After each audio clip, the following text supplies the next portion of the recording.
Hello, everyone. Welcome back to week 14 of the No One Asked podcast. Special episode. First guest. Give it up. It's Samuel Christian-Greenwood. Hi Wow, guys. we had to search far and wide for this one. Wasn't a lot of quality guests available, so we brought on my brother. Yeah. Would you like to look to the camera and smile so everyone knows you? Introduce yourself. There we go. So, Samuel, Yes. How are we feeling today? how are you feeling? Yeah, all right. How are we feeling with the privilege of being on the podcast? Just It's pretty good. Yeah. Yep. It that's is good, cool. isn't it? It's really great how much you give us to work with. All right. So because Samuel's so awkward, icebreaker question. Hang on, before you read it, you have to do it in an accent. What accent do you want him to read it in, Brock? Oh no. I'm just completely stealing this No. off Left Go Show. No, just push through, no accents. No accents? Fine. Favorite sport moment. Favorite sporting moment? Playing, watching, anything. Yeah, true. What's your highlight of playing? Playing? I can think of a watching one. It's definitely the OBJ one-handed catch because that's what started to get me onto NFL. Yeah. So That's a pretty glory moment for you Yeah. guys. Like Yeah. the first game you decide to turn on was that moment. Like And we just thought it was standard. We were like, what's everyone going off about? Yeah. Like, he caught the ball. like, Cool. isn't this what they're meant to do? And then, you and realize. that's how I became a Giants fan too. So So yeah, as a Giants fan, obviously OBJ is left.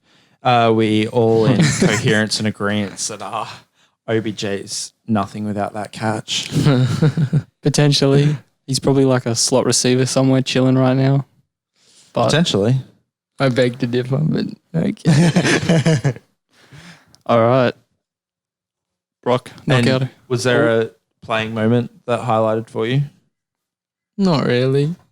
No. Not very athletic, are we? Nah, not really.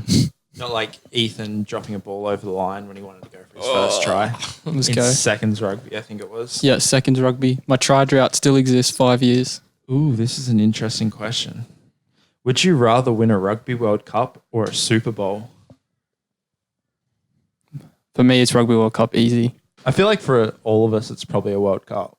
Just as Yeah. people who don't play NFL on the regular, Yeah. Super Bowl sounds pretty nice, but I know there's a lot more prestige that comes with the World Cup too. Every 4 years, it's an international competition.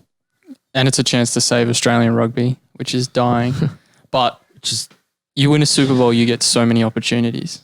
Like, you get a commentator job offered. You get like a year or two. There's all the promotions. It's a lot more money. But yeah, I would want to win a Rugby World Cup.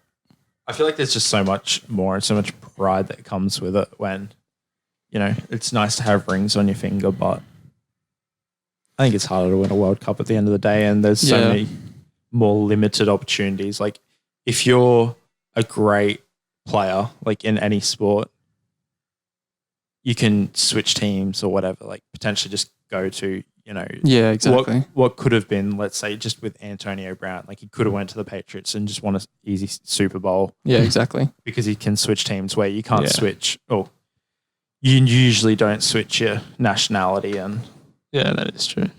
No, that's fair. I think that's fair, yeah. win a trophy, and it being every 4 years. Yeah, that's Yeah, a good I point. think definitely probably a World Cup. I rate that. I think it's a World Cup too. What do you think, Samuel? Yeah, World Cup? probably World Cup. Yeah. And sorry, just is there a highlight moment for you? A highlight moment for me? Yeah.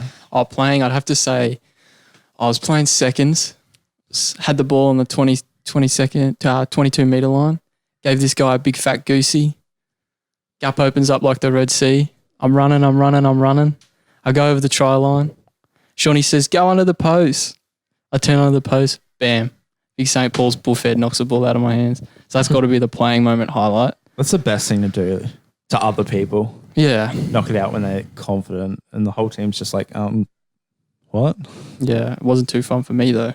But at the end of the day, 5-year try drought. I'm breaking it this year. Breaking it this year. Touchwood. Club rugby, let's go. Ooh. No, favourite sports moment was probably actually the Radiki Samo try in 2011 in the Bledisloe against All Blacks at Suncorp. It was like, I still wasn't really fully into rugby yet. And it was like one of the first games I went to with like my dad, and Radiki just ran like 50 metres and burned everyone. I was like, everyone was going insane. This was when Suncorp actually used to sell out for a Wallabies game. So it was actually pretty nice to see. And then, Radicki just sent the place off and I was like, I like this sport. I want to be that guy. That was guy's when, got it good. That was when I had that, age 11 optimism. I was like, yeah, bro, I'll be 6'4". For sure. Like, I'll just keep growing. I grew like 2 centimeters last year, G. It's only another 20. And then grade 8 hit. And I've been the same height since. What about you? Do you have a favourite moment? Did you get yours? Watching, I don't think there's a specific moment that stands out. Being a Storm supporter, you got a couple grand finals, which were big. And even last year going to Slater's last game in Queensland, for me being such a Slater supporter, that was huge. Playing, I don't know, not to ring my own bell, but there's a lot of nice highlights I enjoy looking at.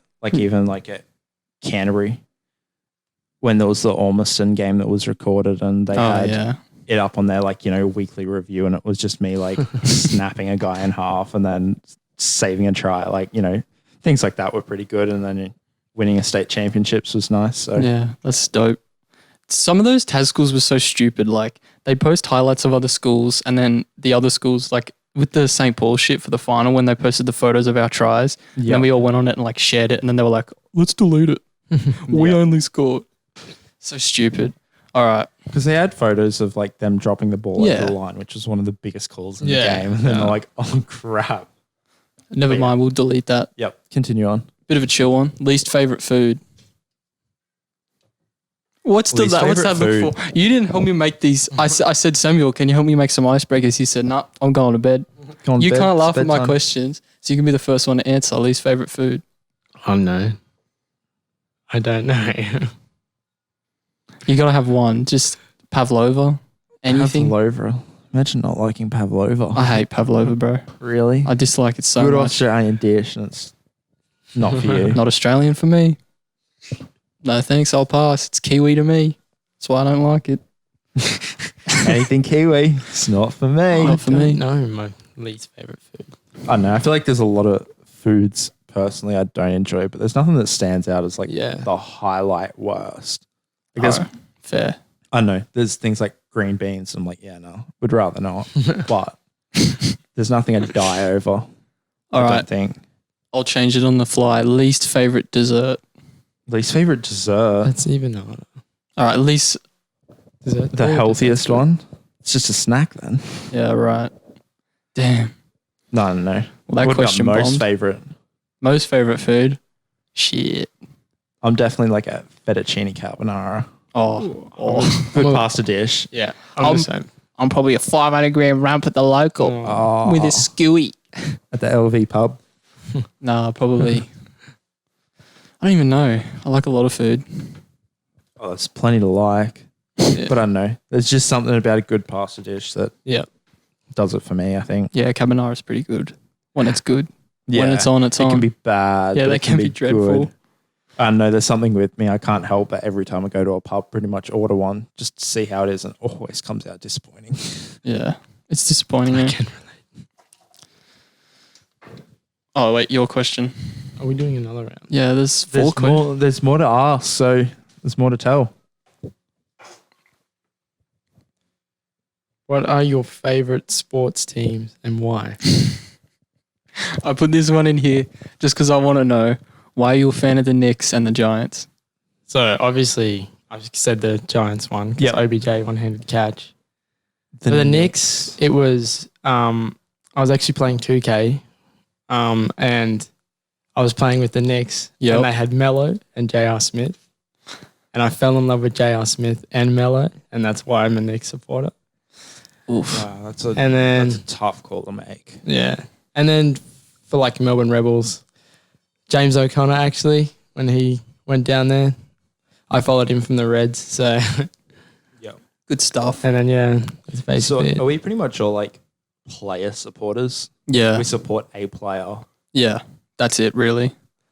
Well, that's probably the reason why I started supporting a team, but I'm not really, now they've all left the teams, I'm still a supporter. So, yeah. Yeah. I was Dak and Zeke for the Cowboys is what really propelled me. But it was the same game, like the OBJ catch, I was like, I sort of knew Dallas was decent and I didn't know if you knew much. So I was like, bro, go for the Giants. They're so good, I promise. And now he's just stuck with the Giants. But That's right. yeah, I followed Poey when he left Western Force to the Brumbies. That's why I'm a Brumbies fan. And then Lakers is Kobe. Same reason, 2K. Yeah. With that team where he had like Steve Nash and Dwight and it did nothing in real life. But Steve Nash used to like never hit a 3 in real life, but would like barely hit one in that season. But for some reason in 2K, it was just ice cold. Yeah. No, not ice cold. That's because you're on rookie difficulty. What? I would never play rookie difficulty and win 180 to 68. It's just not fun. It's not. I could never do that ever. So yeah, what about you? For me, I don't know. I guess the love of sport started off with rugby league. Yep. And then, same thing. I fell in love with Billy Slater and he played for Queensland and Storm. So, as someone from ACT, I had mum that loved New South Wales and dad who was a Queensland supporter. So I kind of had my picking and, as someone from ACT, I felt like I had the privilege to choose who I went for.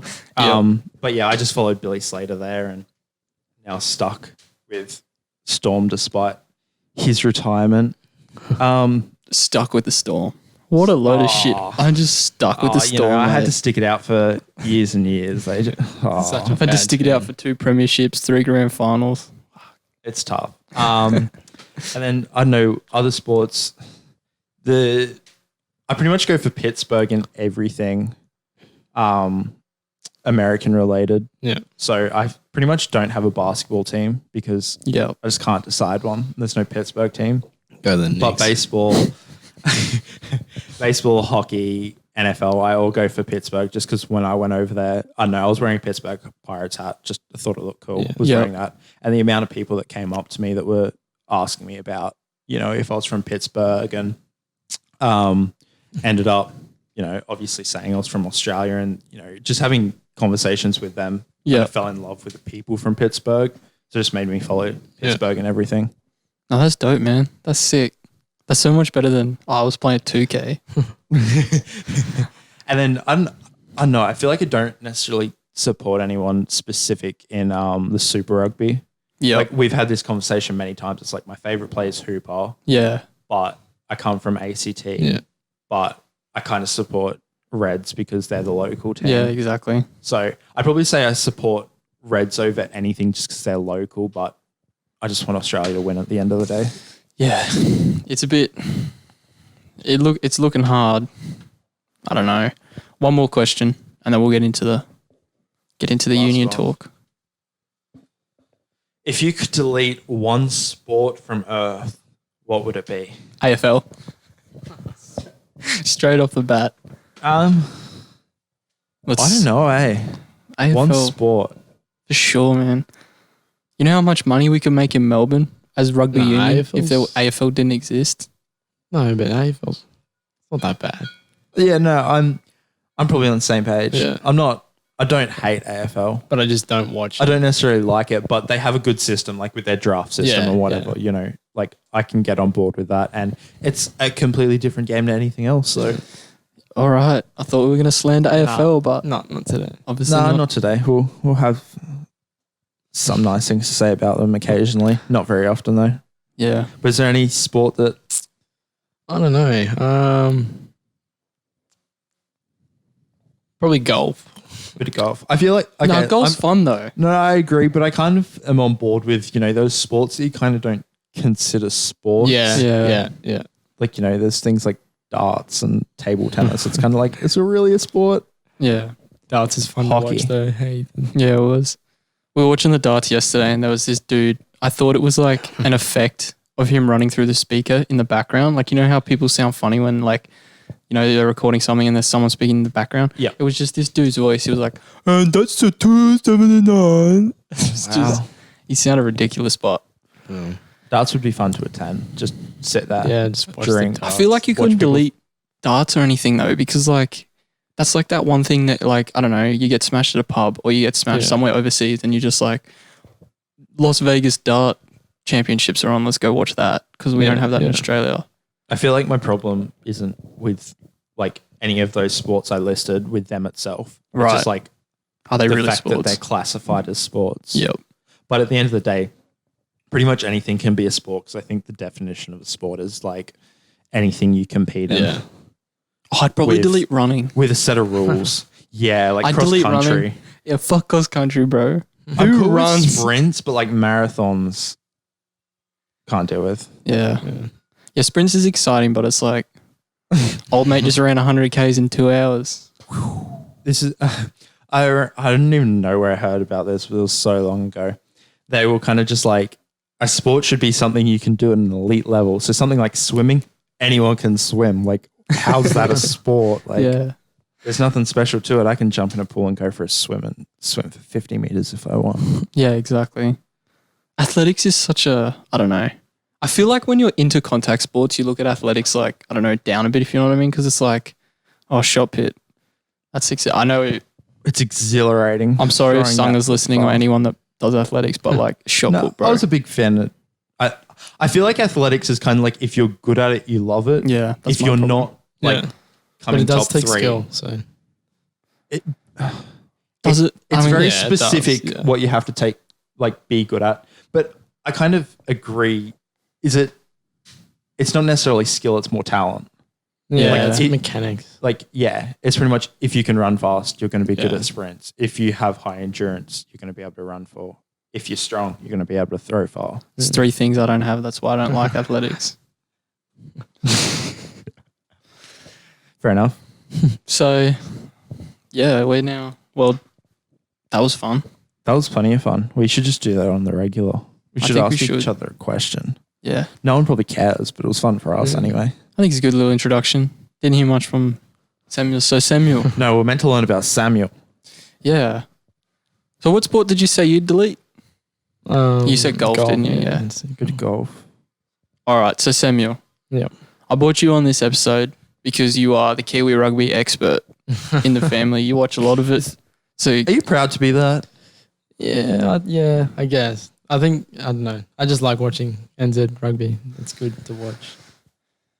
Fair enough. it's fair enough. It's the highest quality of rugby. Yeah. But So, give me the rundown on Dave Rennie, like hiring. Where's he at? I What are like we thinking? because like it's the right move. Like right now, because he was the best option out of all the coaches there. Mm. Like I think the best domestic coach that was available was McKellar. McKellar. And Yeah, he's Brumbies. He's not that. second he's not, season. Not that level yet. Yeah, he's not that experienced. And Rennie's come from like Glasgow Warriors and the Chiefs, and he's taken the Glasgow Warriors to the Pro 14 final Oh, really? and the Champions Cup quarter final in just 1 year he's been there. And then so earlier he coached the New Zealand under 20s, Yep. and when he coached them there, he won 3 consecutive World Cup titles, the under 20s. So he has a and- good resume. yeah, he does. And he came out and said that his main goal is to fix the culture of the team. Yeah. And I think that's very big for Australia rugby in general. Yep. Because I think it's just like been knocked down the last few years, like the whole culture of Australian rugby. Yeah. So I think it's good. And he also said like the Wallabies team right now has similarities to the 2012 Chiefs when he came in. And like we've lost some key players. Like obviously we've lost our Big Ten, like Foley, Yeah. Christian Lealiifano. Huge tens. So like, They were yeah, game Rory changers Arnold, for us. yeah, Bowie, and like big Willie G. players in the forward pack. Yeah. So, and look what he did with the 2012 Chiefs. He won it, the Super Rugby, back. and then won it the next year. So, I think what he brings to the table is very good. So, I hopefully, but yeah, and I also think like his knowledge from coaching both Southern Hemisphere and Northern Hemisphere teams, That's fair. that's going to help. Yep. Because his patience he's probably learnt from the Northern Hemisphere. Now he's bringing it back down to the Southern Hemisphere, I think. And that combination of coaching New Zealand teams as well is going to be very interesting, I reckon. I think it actually makes it really interesting. Applause to you. Yeah. Holy I think shit. it really makes it interesting because I think like we've had this discussion. I haven't really spoken to Samuel about it, but the whole I don't really care if it takes us until the next World Cup to Yeah. even be a decent team. Yeah. Like I just want that slow rebuild.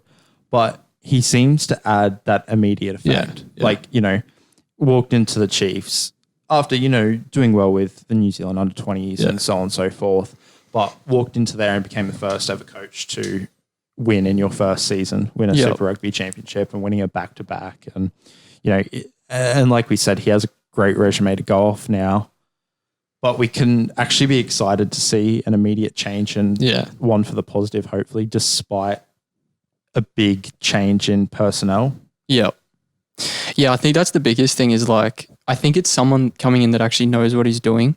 Like, Check sort of knew what he was doing, but if you sort of look like, Check delivered on what he'd always done. It's like he went over to France, he was mediocre. He was out here, he was all right. He was at the Tars. Obviously, he won the Super Rugby and then got the job the year after. But yeah, it's that culture thing that I'm most excited about is because, the culture under Check it's whiny. Like now it's like, we messed up, but also, hey, this guy messed up or this ref messed up. And it's like, it's just got whiny. And I also think people are just whiny nowadays. Yeah. That's probably what's changed with it. Like, even the fact that we are all in this, like, what the hell is wrong with Australian rugby? Yeah, and I think it's just continuous, like, hate comment, whether not even necessarily towards Cheika or towards anyone in and particular, they want to see it's results negativity. like straight away. So that's my biggest concern is that like he's got the potential to rebuild, but Aussie rugby doesn't have the patience to. Yeah. Like the fans don't have the patience to wait because you look at how much what's the CEO's name? Castle or whatever? Ralene. Yeah, Ralene Castle. She gets attacked constantly and they're like, oh, leave with Cameron Klein. She's been in the job for like 18 months and look at what she's done. She's brought Scott Johnson home. So we have a director of rugby now. So it's not just her. Like we've just hired him. We're looking at Scott Wasselman, the England attack coach, who's left, who we're apparently in deep negotiations with, and Dave Taylor too, who's an Aussie, who's the assistant coach for Scotland. So that's the biggest thing for me is the culture, but also the fact that I look at it as if it's like what the Lakers did this off-season where they went from Luke Walton and his buddies, which was essentially what Check was running, Check and his buddies. Like he had Nathan Gray, who is the worst defensive coach I've ever met in the world. That man has been stealing a check from the Waratahs and the Wallabies for like 5 years. And now you look at Dave Rennie and he's come in and he's like, I want to go after this guy. It's important that we build the staff because he's not coming over until next July once he finishes his post at Glasgow. So he's like, I want these coaches in. I want my guys. Actually mad respect too. Yeah, exactly. I respect that a lot. And he's like, I want these coaches in because they're going to be on the ground with Scott Johnson. And the best thing is Scott Johnson was over at Glasgow. So Scott Johnson's the guy that brought in Dave Rennie.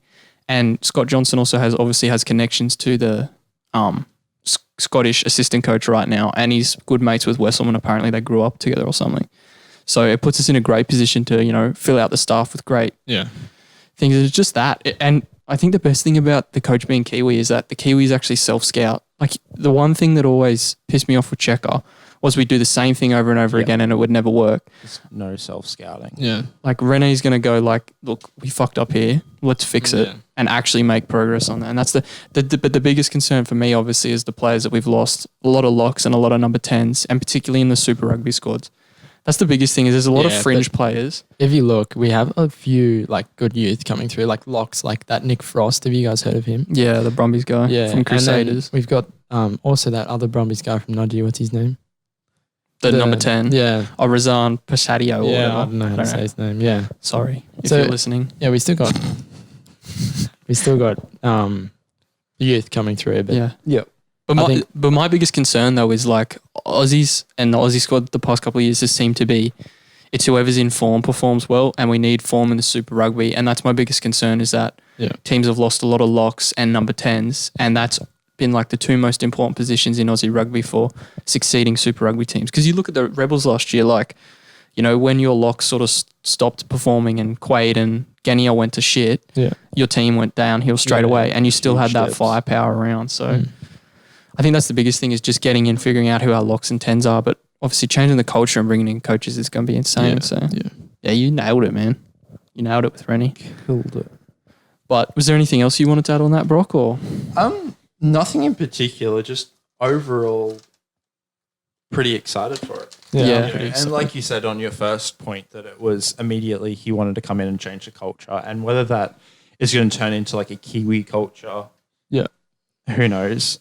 Hopefully not just because you want to be different and you don't want to be Kiwi's second team, but if it works for us, it works for us. Exactly. I think there's going to be a lot of development in places that we didn't see before. Yeah, Cheika, like for sure. I think he is going to be able to grow the team in all facets and in all areas rather than just on the field or anything like that. One of the most interesting things, I just remembered it too, I didn't write it down, but in one of the articles I was reading last night is him and Castle and Scott Johnson right now are doing a full review of everyone that's involved. Yeah. He's looking at everyone and assessing everyone, and he's basically just going to cut anyone that he doesn't think's up to standards. That's not just like in his coaching staff, that's like off the field, like social media managers, anything around the team. He wants it all perfect and aligned, which is that attention to detail that I don't think a lot of Aussies bring to the job. A lot of coaches even consider too. Yeah, exactly. Like it's almost something you just have to consider nowadays, that you still got to run everything. Yeah. Like, and you want that. You're going to have a new boss come into any job and expect them to clean up and find the wrong. Where I feel like with Cheika, we didn't see that. It was, he came off the back of success, and like Rennie's successful, but he's here to develop this team and actually give it that culture change and turn us into powerhouses. Where I think when Cheika walked in, we'd won a couple Super Rugbies in the last few years, and it was kind of just expectation we were going to perform well, and we already had all the players and pieces, key positions. Yeah, exactly, the pieces to develop it into the best team in the world, which didn't happen in the end. No, unfortunately. But I guess obviously that leads sort of what we're talking about rugby is the whole Radradra affair that happened with the NRL, this week. Rumoured to earlier this week, he's homesick, he wants to come back to the NRL. Then his manager says, nah, I'm good, bro. Like, he didn't even release, but their manager's like, nah, Semi's good. Semi's like, nah, I'm okay. I like playing rugby. Money. And then he signs for Bristol for like probably $750K a year. That Bristol Bears squad has a good squad now. They've got a few of I say older New Zealand players, but they've got a good squad. Yeah. And adding Radradra is really good. He's a beast. So. The biggest thing for me though is how good that's going to be for the Fiji national squad, because I've seen some stuff about how shit the Pro 14 is, how shit they treat their players. It's essentially a cash grab for a lot of the coaches. Toulon, the most rich one. Yeah. Apparently the owner cuts costs as much as he can. He'll bus ride, and for dinner they'll stop at a 7-Eleven and get whatever they can get in the 7-Eleven. That's their dieting. They don't have a nutritionist. It's just whatever, real basic shit. So that's why I wanted him to move before the World Cup, so that he could. I wanted him out here really, just so. I don't know, sort of. Yeah, that Fiji squad will probably do something at the next World Cup, especially if they get Karevi. If they get Karevi. Yeah. But he said he didn't want to, I don't know. It's whatever. We won't go into that, but sort of just trying to use that as a transition into the NRL off-season talk. There's been a fair bit of movement. There's been a few. Okay, what are your guys' thoughts about the whole Latrell Mitchell circus? The fact that every second day there's some new thing of him moving teams, and he's in fucking Taree chilling. I think his manager's probably in Bondi snorting coke and passing out on the beach. But what do you think of the whole circus? Because I'm over it. I feel sorry for the kid. Do you want to start? No, you start. I think when you have the hottest property, not that he necessarily deserves it as a centre, because it's not a key position, but the hottest property that everyone's hyping up, you expect to be continuously updated. And at the end of the day, it's probably the most exciting thing that's happened to Rugby League, especially with transfers in a long time. So it's pretty. I don't know. I think for someone like Australians at the end of the day who transfers aren't the biggest deal in the world, it's actually pretty exciting to see such a big player switching teams, and but I certainly feel sorry for him being under the pump day after day. But I think that's what you get when, people like Andrew Johns have been hyping you up to potentially be the greatest player who's ever played the sport as well. But he should hurry up and decide where he's going to go, that he's going to rot out with $1 million contract. I dead set saw somewhere that was I don't know what page it was on, but he got offered $6.75 million. It was fake. But $6.75 million to go play with the Tigers. Yeah. And I dead set was you know what? They probably did pay him that. Just stupid. I think they offered a deal, but they pulled out yesterday. The It Tigers. certainly Is it wouldn't have even been for real, that though? much, though. I think the offer, obviously that what Brock just said was the amount was wrong, but I think they did offer him a contract, but they pulled out yesterday. So I think the biggest issue is and his agent has come out and said on whatever, is that he needs to go to fullback if he wants to be getting paid. Yeah. Like, if you're a centre, even at his quality, how much is a reasonable amount to be getting paid? Like, you're probably looking at 600-700 maximum as a centre, no matter how good you are. Yeah. Obviously, I'm a bit biased because I'm a Roosters and Blues fan, and I've seen him, kick ass for both teams for the past couple of years. And I think, obviously in Origin, he's shone when he was on. Like, this year he was a bit iffy, but last year I think he really turned that series around and won it for us. Big time. And I think, obviously, if you're that explosive, I think you warrant $1 million. But like you said, do you really want to pay? It sort of causes a cap issue for these teams because they're putting $1 million plus into a center, and then you also still need a good fullback. And what, you're going to undercut and pay, get a $500K fullback and then suffer back there, or it's just, I don't know really. I think he's still got a year left on his contract with the Roosters, so I don't know why. That's when it's last year. Really, I'd just pay it out, see who retires from the Roosters, and take a bigger payday there. Well, apparently, the Cowboys, if he stays with the Roosters, they're going to wait until end of 2021 and then release 2 players to make room for Latrell. Fucking hell. Yeah, there's already been talks they're going to get rid of their hooker, or maybe that was to pay for the Holmes deal. So, goddamn, it'll be interesting. We'll But what are switch they? to that in a second. Yeah, but how are they going to pay? Why would they get Holmes and Latrell? Obviously, if Latrell wants to play fullback or his manager wants him to. So this year for the Cowboys was their worst attacking in attacking overall in 20 years or something. Oh, okay. So they're looking to try and fix that. That's why they're signing all these players. Yeah, right. Okay. But obviously, the biggest issue with the Cowboys, sorry to cut you off. No, that's fine. And we're going to end up leading into Valentine Holmes anyway. But they're just handing out $1 million contracts and it's leaving the rest of their squad dead. Yeah. Like, that's their biggest issue. They're like, let's just go out, get the best player, hand him $1 million willy-nilly. And long term, let's look at the Tamalolo. I think that was a 10-year deal for $1 million. Yeah. And once again, I feel like with where the salary cap's at the moment, a forward probably doesn't deserve to be paid $1 million. No. Even despite him being the best forward probably in the game. And same as Latrell. Like, he's by far the best center in the game, but I still don't think he's worth that just because of how much a certain position I'd value them at. Yeah. I think when he got paid, he deserved to be, because there sort of was like a blip where it turned into, if you had good forwards, you win in the NRL, if you know what I mean. Tamalolo was winning. And he was by far the best. And then he was the youngest. Yeah. And then now that Latrell and this new crop has come back in, it's sort of flicked back to, your outside backs are most important. And you're right, the Cowboys are stupid to have that much money tied up in players. But they're almost operating like an NFL team. But, without the cheap draft picks to come in, because they pay these guys, what seems like a massive deal now. But in 6-7 years when the cap goes up, it's team friendly. Yeah, agree. But you don't have, like you do in the NRL, where you get cheap drafts coming in. Like, you don't have players, like you still have to go out and get other players to play. And the thing is, the best way to pay someone big money is to already have the team there that you're adding to it. Okay, let's look at the Saints. They have one of the best squads in the league, and they already had Michael Thomas, but they can pay him one of the most, or maybe it was the most that a wide receiver had ever been paid for before, but they can afford that because they know they only need that one extra key or that one extra player, and they're Super Bowl immediately. Cowboys weren't even close to the finals this year. Yeah, exactly.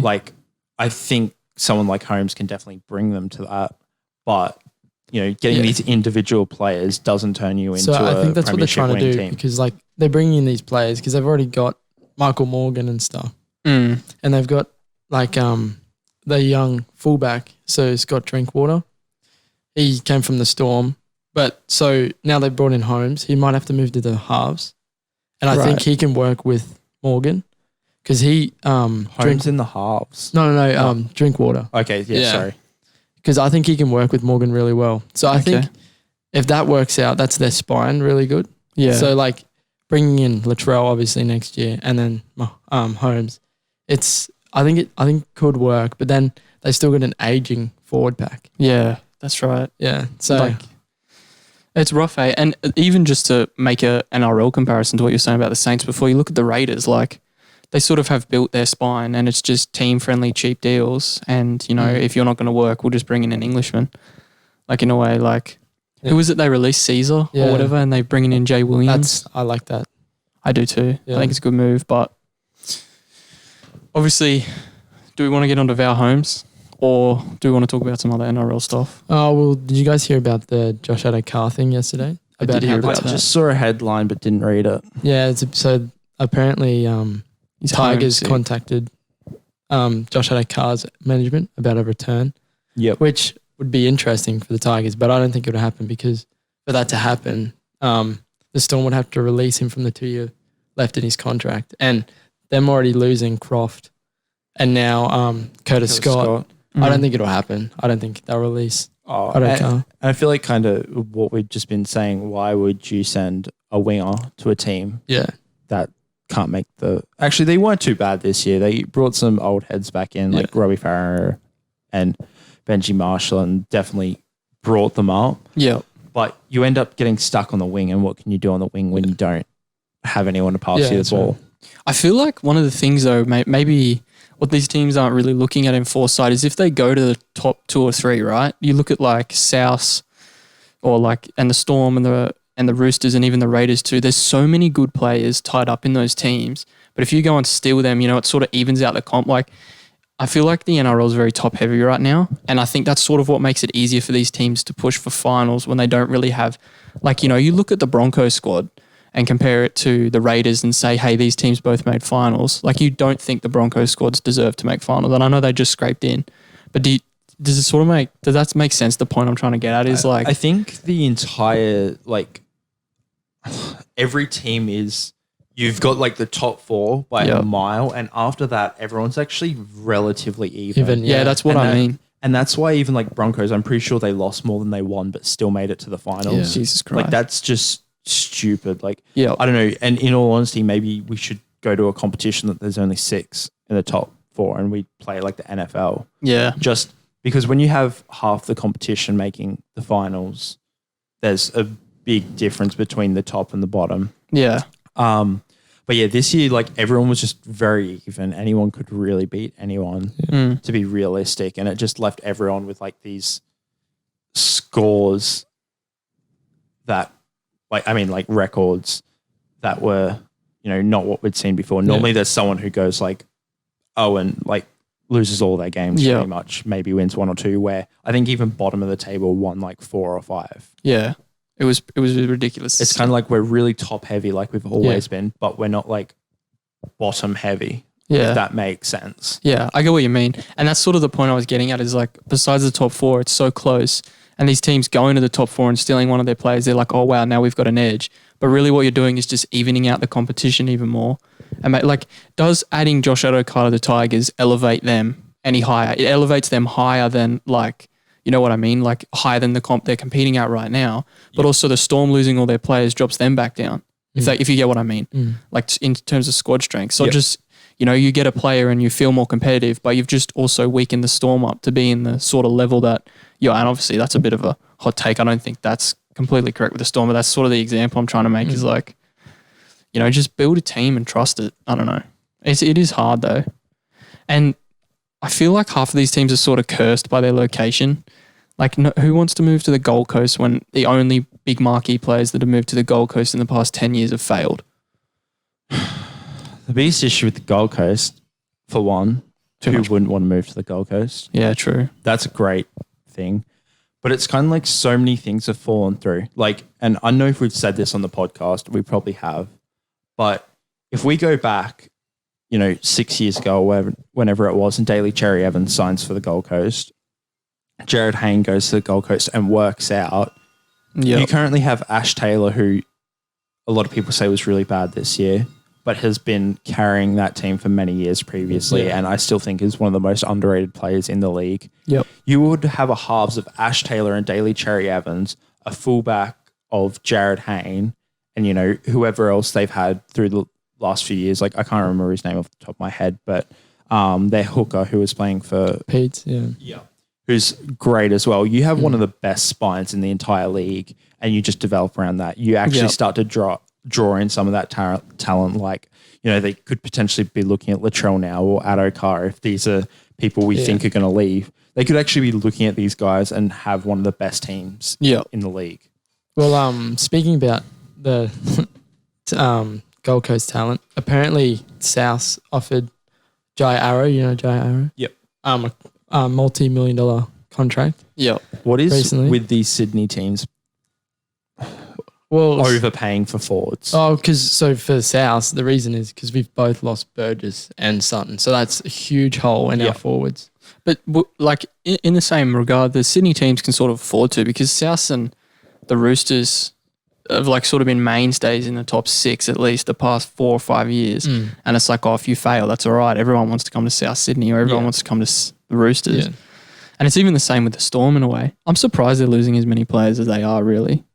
But they'll be fine. At the end of the day, it's like, out of anyone, I think Bellamy is the best coach ever. And if he's getting rid of these people, it's probably for a reason. And we've seen many people leave the Storm before and absolutely fail because they were just brought up in this light. And, you look at Drinkwater, Scott, all these people, they could very well be the exact same. Yeah. I definitely don't think so. Like, definitely said this. Croft, I think, is outstanding. Yep. And, like, I think if we have him, we probably win the grand final. Yeah. And that sounds like the weirdest thing in the world when he's about to probably sign for the Broncos and Bellamy doesn't want him. But it came down to that. Bellamy didn't want these players. I do think that's because after you've lost Cooper Cronk, you're 7, like, because he controlled, because you have Munster and he's all right, but he's like erratic. Is that the word you're looking for? I don't know how to explain. He's like different to everyone else, but you didn't have that like spine, that really good 7 controlling the team. The safe.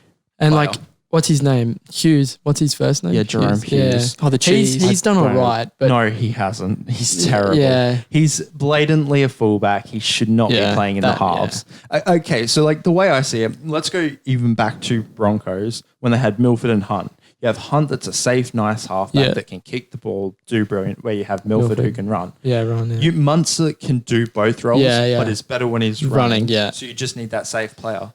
Bringing in a fullback into the halves who just wants to run isn't going to work, because now Munster has to chill back, hold back, because he needs to do majority of the kicking. So I think, releasing Croft is probably not the best move, because he was honestly everything they needed. He was that safe player, but he was really good. Like, I could actually kind of see part of like Cronk's playing style, the way he ran and followed the ball and whatever. That's exactly what Croft did. The problem was you guys didn't let him have time to develop. Like, he was there, but then all of a sudden you brought in Hughes. Yeah. Because Billy Slater came back, but like, I don't know. I think it was the wrong move, dropping him to reserve. Yeah. Really stupid, but like, I don't know if you listen to the podcast. As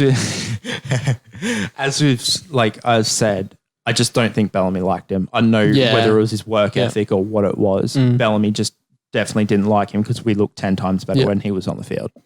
Well, I hope it's not worth ethic, because if he's coming to the Bronx, that's like the worst thing for him. If he doesn't want to work and then he comes to the Broncos, it's Broncos up shit alley. That is a good pickup, though.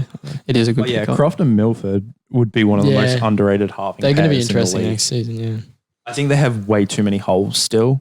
Yeah. They need a good fullback, because I think Boyd's going to the forwards pack is set. Their forward pack is. They've got a lot of young guys who are still on, rookie contracts. Now it's just sorting out the back line, I think. But there's just so many holes, and they need a new hooker and they need a new fullback desperately, and they turn straight back into a really good team. Yeah. How much are McCulloch and Boyd on? Boyd's on is he on $1 million or $700K a year? He's on 800 a year, I think. Oh, okay. Wayne Bennett gave him 800 over 4 years, I think, and then walked out. Yeah. Biggest screw up for the Broncos. What a layup. Worst trade deal in the history. But I think they're putting Asako in fullback, aren't they, this year? Which is pretty interesting. I like that move. I really like him. He's a good player, but I don't know if he'll cut it either. Yeah. Well, we can only wait and see. I haven't seen him play there. So if he works out there, that's going to be interesting. Because he's another great young guy who's he's a winger, but he's doing really well for them. And in the games where no one looked like they cared in the Broncos, he looked like the only one that did. But I think Boyd to the centers is the best thing they could have done because he's not a good half. He's not a good fullback. Put him in the centres where he just occasionally has to pass a ball or make a run. Yeah. But once again, going back to the thing of $800K for a centre does not sound nice when his name isn't Latrell. Yeah, exactly. Because Croker would only be on like $400K a year. Yeah. Surely. What do you even do with $400,000 in Canberra? How many trips to the CSIRO are you making? Anyway. I guess obviously Val Holmes, that's the next big bit, is him coming back. I think we sort of covered the effect he'll have on the Cowboys. So where do we think this actually leads the Cowboys to? Like, do we see them back in the finals? Do we see them as competitive? I think you could see him in the finals, but not. I don't know how far.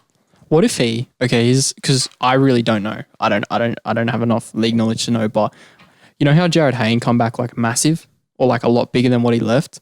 What if Valentine Holmes comes back with the same league playing level, but he's like added 3 or 4 kilos of just straight muscle to his frame? Scary. Because he was already good, wasn't he? Mm. I think he's a generational talent, and he is the only one besides maybe Kalen Ponga now that actually competes with Tedesco for the best fullback. Shit. Damn. In my opinion. Yeah. That's got to be massive for them then. It has to be. Yeah, no, like you're pretty much signing definitely the best fullback in Queensland. Oh, yeah. And definitely not either 1 or 2 fullback in the league. Like, he's phenomenal. Cowboys versus Roosters game next year is going to be sick. Yeah. But yeah, I think bad at them. I know, but I think it definitely pushes them into the finals. I think it has to. Touch wood. I don't want to curse them, but they'll be into the finals. They have enough key players that work for them, but they just don't have the depth. I think that dragged them through. But how much pressure does that take off Tamalolo? If Tamalolo sort of doesn't have to generate that much pressure does that take off Michael Morgan? Yeah, maybe we'll see the Michael Morgan of old because that's the thing. The year JT got injured, which was 2017, I believe, and he led them to the finals. That was insane, and that was all on his shoulders. Right. That was mental. But like the last couple of years, even the last year with JT and last year, he just wasn't that same. Well, this year, he wasn't that same player whatsoever. He's still getting Origin caps, still, isn't he, Michael Morgan? Or he didn't get caught up this year, did he? Centers. Yeah, no, he did. I don't think he was there for the last game. No, he was in the But his utility. Okay. Which is fine. I like him there. He's really not big enough to compete with the New South Wales centers, but he, we had like 6 halves in the same team. Yeah, it was ridiculous. 2 halves, a hooker, centers. It was ridiculous. I think, that might be one of the things that also elevates Queensland again this year is that, you might actually have some form players that are actually playing in their position, if you get what I mean. That was going to be my next question. I don't know if you guys necessarily care. Who do you support in the Origin? I'm New South. You're Maroons. Yeah. Okay. Where does that leave Queensland with their fullbacks? Because, my opinion was Kalen Ponga was the number 2 fullback in the league, and he was amazing. He is. But I definitely see, Valentine Holmes walking in on that position, and either you have to put Holmes in at center, I'm guessing, or Ponga in at halves or wing. He wasn't in the wing last time he made the Origin squad, was he? Holmes. I think he was. Yeah. Because that's where they've been talking about him if he comes back and makes Maroons. But at the same time, it was Slater there who was the best fullback. So it's competitive, arguable where you put it. Because I actually think Holmes walks in and they're probably going to push Ponga to wing. Yeah. Oh, I think I'd put Ponga at fullback and then put Holmes on the wing. Yeah, I think that's best. And then you just interchange them, can't you? Sort of in a way, like what they do in rugby sometimes. Do what they did Slater's last year where there was 2 fullbacks. I don't get what that was. They took a 4 off, put Ponga in, and they had 2 fullbacks sitting there. Right. It was really odd to watch. But Ponga carved up. He did well, but it was just awkward to watch. Yeah. And I guess that sort of leads to why do we think Valentine Holmes didn't succeed in the NFL? Is sort of one thing I wanted to sort of cover and see what you guys thought. Well, you go first. Well, Australians are not big enough, are not fast enough, are not anything enough to compete with Americans. See, that's the thing. That's what I thought. I was just going to say straight up, I just don't think he has the speed or the size. But, his 40 time was 4.45. That's like around Christian McCaffrey. It's near Joe Mixon. It's near a really Cohen. good time. Yeah, it is a good time. But when you look at the size of like Christian McCaffrey. Oh, no, yeah. Exactly. And that's what it was. It was either he's quick enough to be one of these halfbacks, running backs, but he's not big enough for it, or he, wants to be, he needs to be quicker at his size. Like Alvin Kamara is quicker than him. Yeah. But it was the same size as him. Yeah. Like he was just in this really odd middle ground that he was never going to work as a running back. And that's the thing, like, I looked at it last night. Like, you look at Derrick Henry, he's like 4th leading rusher this year. He's 6'3", 227 pounds, which is like, what's that? 112 kilos. But then you look at McCaffrey, who's like 5'11", 93 kilos. The way that like running backs sort of work is it's like when you drag a picture on, Microsoft, when you drag a picture on a Word document, it's like the bigger they are, they grow out and up. And like when you bring them back in, they're compact and they go like I said to you last night, Valentine Holmes was in that sort of weird space where he's halfway in between. Yeah. He's 6'1", so he's got a big body, but he doesn't have the weight to match that. Like he's 3 kilos lighter than Christian McCaffrey, who's 5'11". So Christian McCaffrey's got 3 kilos on him in a 2-inch shorter frame. That's so much sturdier running in the NFL. And I think, like we said, it's the fact that he has to come in and learn a playbook. He has 3 months to get his body up to conditioning. And if that's what he weighed in at, 6'1", 90, that's 3 months of work. He still has to do way more. So he's got to learn a playbook while still working on his body. There's different angles for running. He's playing against guys who will have 15 years of experience, or well, not 15, but probably 15. No, 50, for sure. Yeah. Like you have kids starting off at running back when they're 6. Flag football at 6 years old. 6 years old, and he's 24. So it would be like at least 15 years compared to his no experience. And then you look at the situation with the Jets, completely stacked roster in running backs. So even if he had forced his way in, their schedule was rough as shit to start. And now that they're trying to fight for a playoff wild card, they're not going to play him when they're playing like the Jets or Miami because they have to win. Yep. You can't just dick around with Valentine Holmes. So I think the main problem why they don't succeed is not because they don't have the speed or agility, because they do. Because they're one of the best, obviously coming from the NRL. But it's just the size and the pure experience and the learning the stuff that the other running backs have that they've learned from like 6 years old. Yeah, exactly. It's like, say if like a running back from USA comes to Australia to play NRL, they wouldn't be. Well, there was someone do that, wasn't there, in England or something? Yeah. No, yeah, they came. No, yeah. An American came to Australia in playing for the Newtown Jets or something. Oh, that's right. And he didn't go anywhere. So And the biggest thing backwards is the endurance wise. Like, you know what? If we had two-way football still, Australians would probably dominate NFL. Yeah. But it's not that way anymore. You have a separate team for everything. And that's another thing I was going to say too, is the fact that you go from the NRL where it's 40 minutes to iron out any mistakes. You make one mistake in the NFL, and if you're not a number one running back, you're getting yanked out and you're not getting another chance for thing. I wish he had stayed, because in the preseason when he played, he looked really decent in the receiving game. And we sort of said this last night, is that maybe these guys that are going over that are 6 foot, sort of a bit lighter, should look to play slot receiver or play that running back role where they're sort of a two-way guy. But yeah, I just think, like we've said before, if an NRL player is going from fullback to the NFL, he should go and play safety. Should go play defense. Yeah. I think full stop. Yeah. Because, we did it again. We looked at the body weights. You look at some of the guys who are leading right now, Minka. Who else have I got written down here? Like, just all the safeties that are leading the NFL right now defensively are around the same body type as Mahomes. Sorry, not Mahomes. Valentine Holmes. Yeah. So it's like he's already got that body to play safety, and he'd have the knowledge from fullback sort of to know when to float around. It'd just be getting the NFL knowledge and the experience. I think it's easy to learn the NRL knowledge from safety. But then again, it's still a lot harder. Like, it's one of the harder positions on the defense, if that makes sense. I get the safety, because you got to read, plus assignments. You got to know what assignments, who's covering what. So it is, but you could get used to it, but it's pretty hard still. I still think it'd be the best place for him, because, you watch him play when he played NRL, and the amount of interceptions and stuff he got was insane, because he knew the game and he was able to read the game.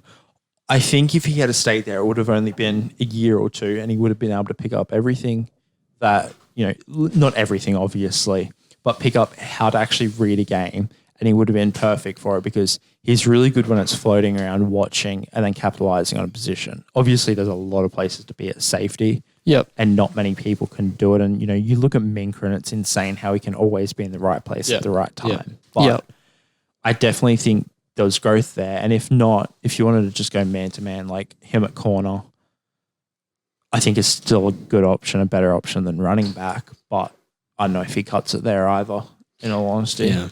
Yeah, it's just tough. Like, realistically, if you're going over there for a safety or a corner or even a running back, most likely you're going to turn into like a third down running back or a sub-in safety. Like you said with the receiving back, the way I kind of see him is like, Nyheim Hines for the Colts. He would have been that. It would have been, we're pretty much putting you in. You're never going to run the ball realistically. You're going to be there as a receiving option that you might get a screen pass or you might just get a check down or something like that. So like late in the game-ish sort of. Yeah. Yeah. And that kind of would have suited like him, like you're saying, like he was good as a receiving back. But, you don't necessarily want to fill someone up on your team that can only do that. Yeah. Exactly. We watched him run against third and fourth string players and he couldn't run through the tackles. Not that Jets have great O-line, but still. Yeah, and like I said on the podcast when it was earlier when he was sort of still training camp, like the biggest thing for me was there was this clip of him, towing along the sideline, and then this great big Jets linebacker comes across, covers the ground in like 5 seconds, smacks him, and sends Valentine Holmes flying out. It's like he just didn't have that sort of, the body or the size to take those sort of hits and run in between the tackles and stuff. So and that's the thing is, I think the biggest thing is they go over there thinking that they will succeed, which is completely possible. You don't know. Like Jared Hayne had decent enough success. You go from being the best in your sport and thinking, I'll walk into a different sport and at least be okay. Yep. Yeah. I'll at least be able to cut it. I may not be the best. I may be the worst, but I'll be able to make the league for sure.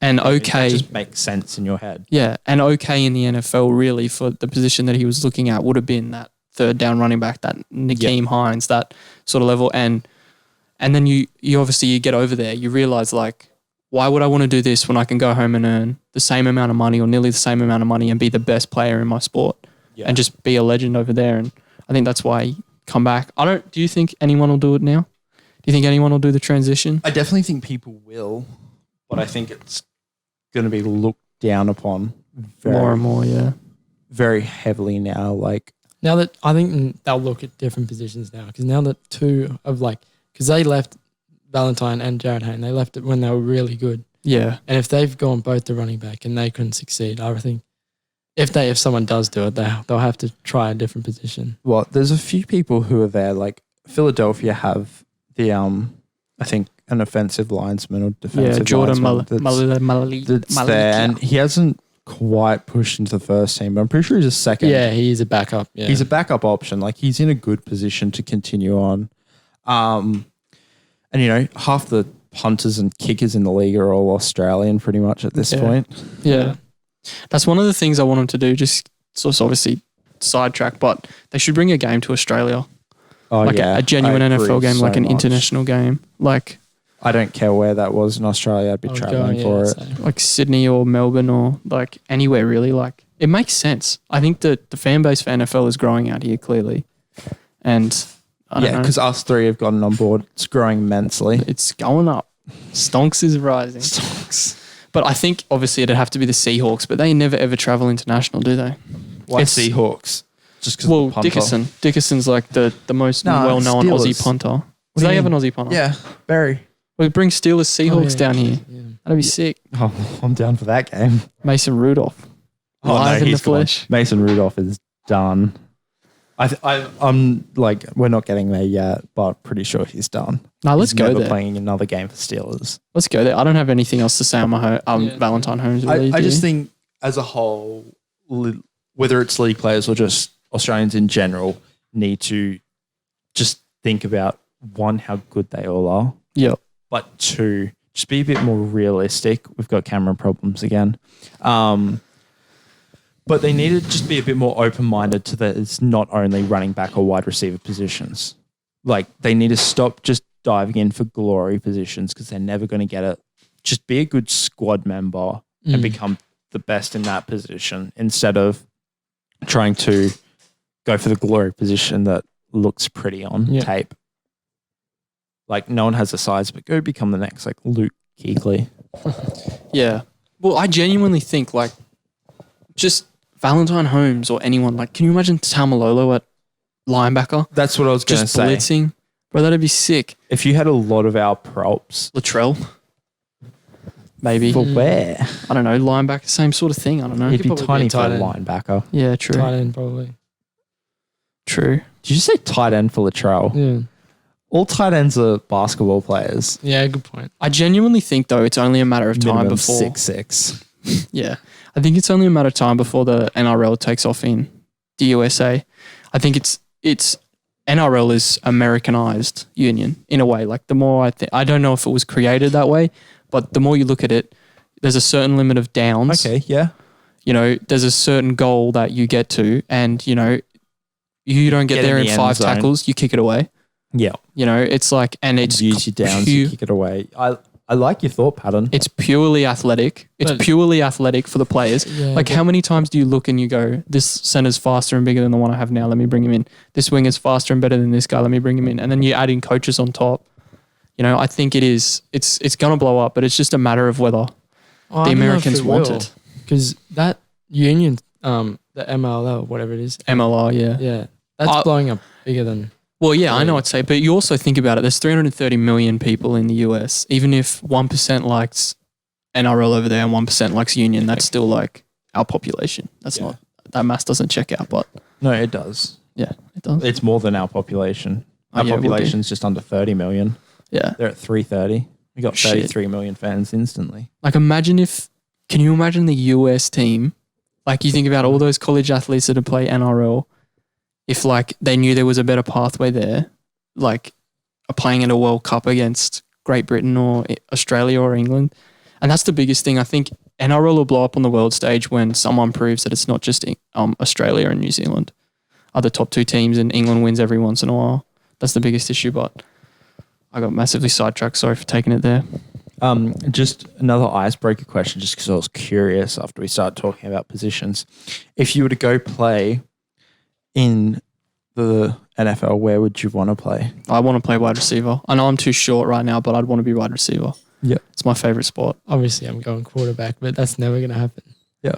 What would you be? I always wanted to be a tight end. Really? Just talking about it. Yeah. Fair. I just love the idea of blocking at times, but also being that nice option over the middle, going the distance. Just look at me. I'm the next George Kittle for sure. For sure. No, I think that'd suit you because it'd have like the dirtiness that comes with the blocking. Yeah. But it's also, you also get the chance to attack. Yeah. I just like... Which I love, playing as a loose forward. That's kind of Yeah. not similar in any way, but you got down, did the dirty, but at the same time, You get a chance to do the other stuff. yeah, be glory boy. Otherwise, I'd be defense, I reckon. Oh, man, I would love to play... Safety. I'd love to play corner. I love to be a corner wide corner. receiver. I just love the fact that you can talk trash and genuinely just completely shut someone out of the game. Yeah. Like, that's so sick to me. And then I think linebacker would just be fun. Obviously, just be down a gritty game, just continuously having to tackle the running back. But it'd be nice being able to like be a field general essentially and take a step back, look at where there's something opening and try and capitalize on that. That's so much fun. Yeah. But I guess let's go to the NFL recap. The NFL, what's been exciting? Lamar's dominating. He's going to get MVP because everyone likes a storyline, even though Russ Wilson's better. Whoa, buddy. Where's my sound effect? Oh, hell no! That was a bad take, and that was a very bad insertion of sound effects. But, What's the bad take in that? well, look, I think they're performing at the same level. Let's genuinely be truthful here. Yeah, no, they're both definitely the best 2 quarterbacks for sure. There's no doubt about that. I think, they're both performing at like a high level, but it's just because Lamar is looking really well and he's breaking all these records. He's about to, if he's on track to break Michael Vick's solo rushing. I think he already has. No, he hasn't. hasn't? Not yet. But I think it's just because Lamar's looking really well and he's basically just a the new complete Vic. dual threat. Yeah, That and he's looking to change the way that quarterbacks are. Like where Russ Wilson is like always good, and I don't know, it's gonna be tough deciding who wins. It is. But then you got Michael Thomas and McCaffrey playing these outstanding. Okay, and I seasons. think we kind of made mention of it when we kind of were doing our calls. I think McCaffrey is going to win Offensive Player of the Year. Oh yeah, Because that's phenomenal. But MVP just never goes to anyone outside Yeah. the quarterback nowadays. Yeah, It's that too is true. hard. See, the thing with McCaffrey is, he has 2 down games where he still gets 87 yards rushing and like nearly 100 yards receiving, which Yeah. is insane for a running Yeah. back. Yeah. And Panthers lose, so no one looks at him. Yeah. It's like, oh, well. He's the same. He's breaking pretty much every record there is at the moment, like Yep. when it comes to receiving and running. But yeah, he just doesn't get a look because he's not a quarterback, and Panthers are still just an average team. And That's ridiculous though. Like if he gets 2,000 yards rushing and then adds more on receiving, like has a 1,000-yard receiving season, which I think there's only like 3 or 4 games left, isn't there? It's looking a bit like he might not, but imagine not winning MVP in that year because Russell Wilson and Lamar Jackson just completely go off. But I think Lamar's winning it right now because just look at the teams he's beaten though. And you look at it like the Pats, Yeah.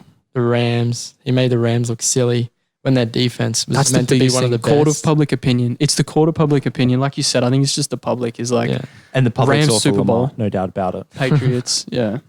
I'm for Lamar anyway, but it's like they're both having insane seasons. So, I'm pretty sure I'm just going to be the only one, Wilson, so I'm happy to have this argument.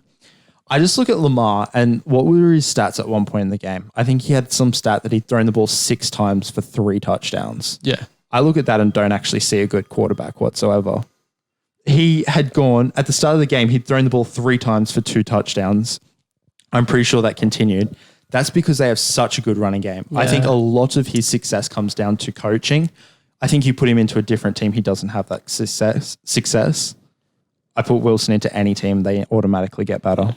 Oh yeah. Chris I Carson, can see Mark that. Ingram, Tyler Lockett, Marquise Brown. Like, I don't know, man. I get what you mean, but it's also at the same point as like Russ would have success anyway, but I also think Lamar would too. I think most of Lamar's success is the team actually doesn't know, like the defense doesn't know what they're going to do. Yeah. Because they could be running it, but they could be running it with Ingram or Lamar. I think it comes with that. But, I give credit completely to Baltimore coaching here that they have made this team to be built around Lamar. Yep. And that's why it's working so well. Yeah. But I just watch it. Okay, so this is pretty much my difference between the two. I look at Lamar and go, he's working so well, doing unbelievable things that just, even a year ago weren't actually imaginable to be doing this as a quarterback. Yep. But a lot of it comes down to really great coaching, great play calling that's putting him in great positions. Where I look at Wilson and go, how many times has he won in overtime this year because he needs to drag a team back, or how many final team drives that he's won. That's just the way I look at it. Yep. All of Lamar's wins, he's blowing a team out by like 30 or 40. Yeah, and I feel like that's true. They're the number one personally, offense. just for me, I look at that and go, that's a really good, Yeah, because they're averaging. team I win. think it's 31 points a game. in It's their mental. offense. So Absolutely I mental. can see. Yeah, Yep. And like Brock's you sort of say, right there. even doing that to the Rams, who the Rams just are confused with Yeah. what the hell they are doing. But to do that to the Rams, like they double teamed Donald all night. he which didn't is- make a tackle at all in that game. So I think he had half a sack, maybe. is that it? Yeah, Yeah. He didn't have a tackle or anything until Yeah, up to no. the third quarter. I know that. They but- completely shut him out. Like I know, I watched the first half, double teamed all Yeah, game. all And game. that's what you need to do to Donald, though. Like you need to give him Yeah, that respect. That's why they shouldn't have let go of Indomika Sue. They shouldn't have let go of that other. Oh, I mean, No matter how terrible it is, you need to keep that other decent threat that the team Yep. goes, we can't double team Donald because Sue can get through. It's Give- the name. You give- just need the name Give quality. him a few years, and Dante Fowler's definitely going to do that. But he's not that big boy that Sue is. That's Yep. going to take potentially 2 men. yeah. But when you look at it, that's Sue, like, because his salary cap is so big, like his contract's pretty big. That cleared up space for them to get Ramsey. Yeah, but they had to even let had- go yeah, of but- To get Goff. But then, even then, they wouldn't be able to keep Sue if they wanted Ramsey. Does that make sense? Yeah, I guess this is the thing. It's like hindsight sucks because at the time we go, well, they have to let go of Sue to keep Jared Goff, who was a Super Bowl quarterback. That's a good move. But now we look at it and we go, how did you let go of Sue when your defense is now struggling? Give the but Rams you defense re-signed a year. Jared Goff. They'll be fine. They'll be fine. They just had a lot of changes this year, and even people like Eric Weddle were so good those first 3 games where they were 3-0. I just haven't heard anything from them since. Mm. And the amount of injuries They just need to regroup. It's just And I think that Rams doesn't help because McVay, they've defensive has discovered what their offense is. And it doesn't change. Most of the times it's Goff running out of the pocket, throwing it on the run to the right side. Yeah, but I also trying to find Coop somewhere. Yeah. But also, he's got Jared Goff. It's like, and he's rolling while he's rolling. Why does he need to reinvent the wheel while he's rolling? You know what I mean? Like, this is why Belichick's been so good because, like he said, he self-assesses, self-scouts, and makes changes on the go. Like, why does McAvee have to change when it was working? Like, it'll be the same thing for the offense. The offense will regroup in the offseason. And Brandon Cook's going down. You don't think so? No. You really don't think so? Dead set without Todd Gurley, they are a bad offense, I think. Yeah, right. Yeah. I'm agree. Yeah. I think Cooks and Woods, I was really high on them as a great receiver core. But I think you take Cup away and they aren't that good. No. Cup's a fantastic slot receiver. I mean, he's just a slot receiver as well. If they had a better QB, that would be all right. But he's a systematic quarterback, which you're going to get from majority of the quarterbacks in the league. And he was so good off that play action pass that they now can't run because there's actually not a huge threat from Gurley. The truth was, Gurley you'd watch him every game and he was either having a 30 or 40 yard break from running or receiving, where he just does not have that threat anymore. Yeah, that's true. I don't know how they're going to fix that. I completely forgot about Todd Gurley. I just completely forgot that he plays for them. That's where it's all come down. I even think Brandon Cook's going down. They survived just fine without Cup last year. Yeah, true. And made it to the Super Bowl without him. It's all Gurley, I think. So what do you reckon they do? Draft a running back? Oh, they need to running back. They need to draft a running back. They need to decide what they want to do. They can't. No one's going to pay Gurley the same. They can't cut Gurley. They don't even have first round picks. They gave him to Jacksonville. No. So what they actually need to do is they need to run out the rest of Gurley's contract, and they're going to be trash for the next few years. And then they need to draft a running back first round. Do you really though? But that's hard to find a replacement. Or try for and Gurley. trade Gurley for a first round pick, which is not going to happen. Not going to happen. No. And that just reflects poorly on the Rams too. If they have an injured guy and they ship him out, free agents aren't going to go there because they're going to be like, well, if I get injured, you're going to ship me out. Yeah. So they're in a tough situation. But even just who picks him up, the difference is that when we walked into the start of last year, when Todd Gurley's the best player, the best running back in the league. I know, as a Zeke fan, and then Saquon coming in, maybe you guys disagree, but that was my dead set opinion. He didn't eat much today. But now it's kind of he's above average, he's a good running back, but you can't rely on him. Yeah, same thing with Devontae Freeman, really, for Falcons. Yeah. And it sucks that, they're just banged up now. Because Gurley how long was he at Rams before Goff got there? And McAvee? Because last year was it Sean McAvee's rookie year last year? Are you asking, sorry? Yeah, Gurley. He's been there since 2016. Oh, so he was the year before I think so. Goff, right. Which was, I think Goff was the year before. Was last year, it had to be Sean McVay's first year, wasn't it? No, he was there the year before. Yeah. He came in the year after Goff. Goff was bad for 1 year, and then he came in and made Goff look good. Gurley must be 2015 then. Yeah. And then Goff was 2016. Yep. 2017 they got McVay, yeah. Right, okay. Yeah. Yep. Yeah, I think you're right. But again, couldn't they just find a decent enough running back in the second round? Isn't there not elite what talent? They want Gurley to do. But not even Kamara many. was a third round pick though. I mean, it's out there if they scout right. Yeah, but a lot of it is luck. Okay, yeah. They need a straight impact straight away. I know I see that, but that's just luck. But at the same time, I also think they need more of a Le'Veon Bell, a bigger power back that they're worried that can be patient. Or even a Zeke, really, a guy who can run with receiving options. Exactly. Is what they need. Except, sorry, just way off topic. what the hell is the ball they continuously throw to Zeke when they're 20 out? What, the slants? No, not a in slant. the It's kind flats. of like the screen. Yeah, flat pass that Dak cannot hit Zeke in. I'll give you 2 words. Jason Garret. Oh, yeah. We've been running it for Problem solved. years. Put it down. No, I don't know. I don't know what it is. I think, Have fun with that, Giants. yeah. I think the problem with the Cowboys is just the fact that, like, yeah, Jason Garret has no balls. He doesn't like to go for stuff. And it's just a lot of panic plays. Like, I think he's just a bad coach. well, like, you think about it, right? Imagine if your coach, and I think it was Lefko Show was talking about this, like when we were on the goal line in the Patriots game, and I obviously didn't watch the game, so I don't know how much of this is like 100%. If I'm remembering it right, I'm remembering someone else's take, but we're on the goal line 4th or 3rd and 7, and instead of wanting 4th and 7.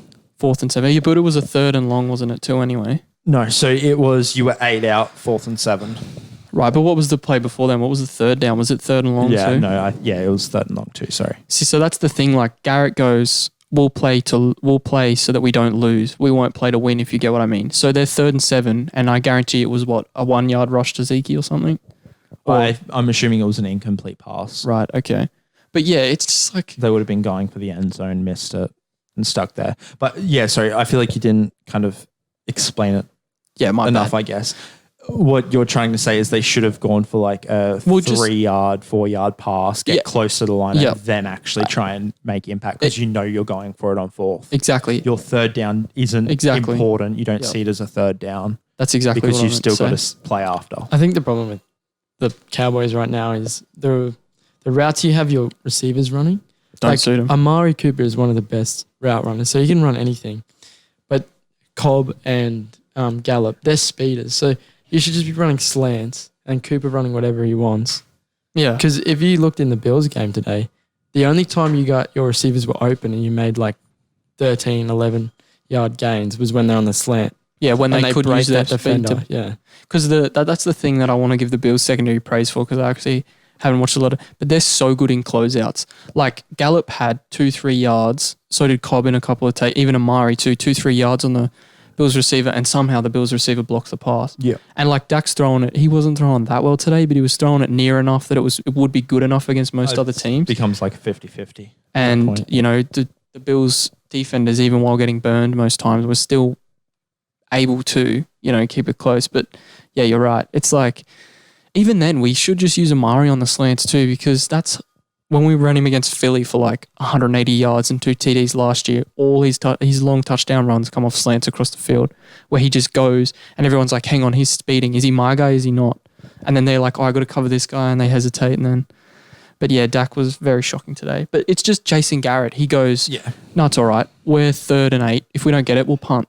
It's not, we're 3rd and 8. Hey, we could go for it on 4th. You look at, Peyton, Sean Payton, you look at like Bill Belichick, they're like, how can we get a first down? Not how can we avoid a shitty situation. I think so. It was very specific scenario that was last week with Jason Garret. Like there was 6 minutes to go, and the option, maybe it was even less, but it was near the end of the game. There was only a few minutes to go. And it was a big decision of, are we going to take a field goal or are we going to go for the touchdown? And I actually think Jason Garret made the right call to just go for the field goal, in my opinion. It was a very hot take. Like even, I heard that in the Left Coast show. Brian Westbrook was very like, no, they should have went for it because it keeps you in the game. Yeah. Where everyone in... it's hindsight, man. Yeah, exactly. Everyone, like every fan of the game that I saw, and everyone was like, that was the stupidest call. They should have went for it on 4th, et cetera, et cetera. Because you end up in a scenario...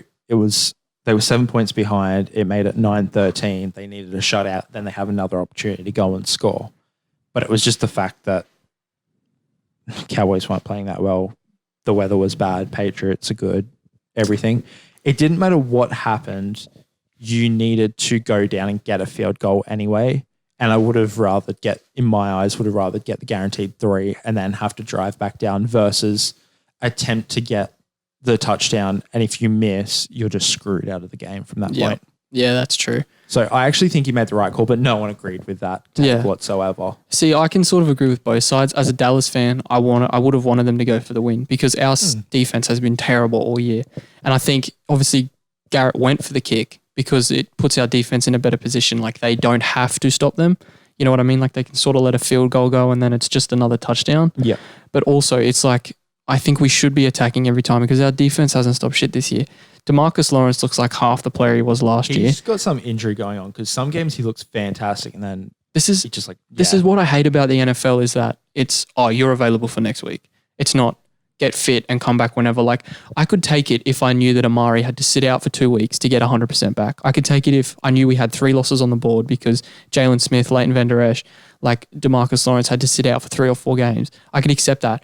But what I don't like accept and can't fathom as a Cowboys fan is how we keep playing injured players and it just never works out. Even our O-line, Lael Collins, can't even run onto the field to do a warm-up. Dude is walking like a robot. He's got both his elbows in freaking like things. We're just banged up and it's just the NFL mentality. That's NFL though. Like you look at any team realistically, besides one I'll make mention of, is it's every game means so much that they just have to put you out because that game's so crucial versus they can be injured for the next 5 weeks or if you rest them that 1 week, they're good for the next 4 weeks. And I know I made mention, like, so Seahawks, same thing with Tyler Lockett at the moment. Even Tyreek Hill, we'll see how he goes. Yeah. But, you know, they had bye weeks, but Tyler Lockett came back and didn't look great just because he's still carrying an injury, obviously. Yeah. But one you respected was the fact that George Kittle got a couple weeks off, even though he said he was fine. Like he could have played, but they gave him a couple extra weeks. But in saying that, he's still got a broken bone in his ankle and went for 6 receptions for like 140 yards and a touchdown or whatever it was. Yeah, he's ridiculous. We'll get off the Cowboys and stuff, but like, yeah, that's the perfect example of just Kyle Shanahan having a system in place that he trusts everyone and just goes, I can just sub someone else in. You're right, Kittle, just rest up. We need you for playoffs. Yeah, and it's sort of what the Saints did too in a way. They sort of pushed Breeze back early. Breeze back. He did not need to play that Cardinals game whatsoever. True. Then they had a bye in the following week. They didn't play that Cardinals game, which he's ended up fine. There's no issues, but he could have had an extra 2 weeks. Who'd they coming out of the bye though? Wasn't it the Texans or something? I'm not too sure. It was Falcons. Texans was first week. It was Falcons because they both came off the bye and Falcons beat them. Yeah, so I sort of get why they did push him back to play Cardinals because, like, obviously it's a touch-up game. It was going to be a touch-up game. Yeah. But, yeah, just to get, I don't know, we've gone off track, but I mean... What is on track? Exactly. What is on track in the podcasting? But, like, it's just disappointing that the Cowboys just stink and we never self-scout. And I think that's the problem with Jason Garret is he's, like, that happy with his team. He's just Michael Cheika. He's like, nah, it's always something else. Like, I'll just clap. We're fine. Defense is fine. It definitely hasn't sucked this year at all. We definitely don't have 130 million tied up in 4 defensive players with a bunch of other players up for contract, but I don't know. I'm just angry that the Cowboys lost today, so I'll shut up. Yeah. Did you ever watch any of the game? I did. I watched all of it. Okay. Forced myself to. Yeah, no. I still believed we could win somehow. So I feel like recaps at this point are a little bit boring, but we'll go through them anyway. But I have a question. Giants, what do we see for the foreseeable future? What's necessary? What needs to happen? What needs to change? What players do you need to get to make it back to the playoffs? I think the main thing is just, I don't know. It's early right now in the rebuild, like with Giants. Yeah. So I think what we've done with the O-line, we still need one more piece, I'm pretty sure. Because I think it's all right. It's just developing. We just got to wait. But we definitely need to draft like an edge rusher. Yep. Because our front four right now is all right. As long as Landon Williams, whatever his name is, re-signs, we'll be fine. But we need to definitely upgrade our defense. Yep. But we do have a lot of rookies and second-year players in our team right now. So I think it's just waiting for a bit and seeing if what we've drafted and stuff is working out right now. Yeah. So I kind of, from what I've heard through the grapevine, is that you're actually a little bit up to date on college football. Yeah, sort of. You only need to be ish. What player position is actually standout that you think you need? Oh, Chase Young for sure. You think you're going to get the second round?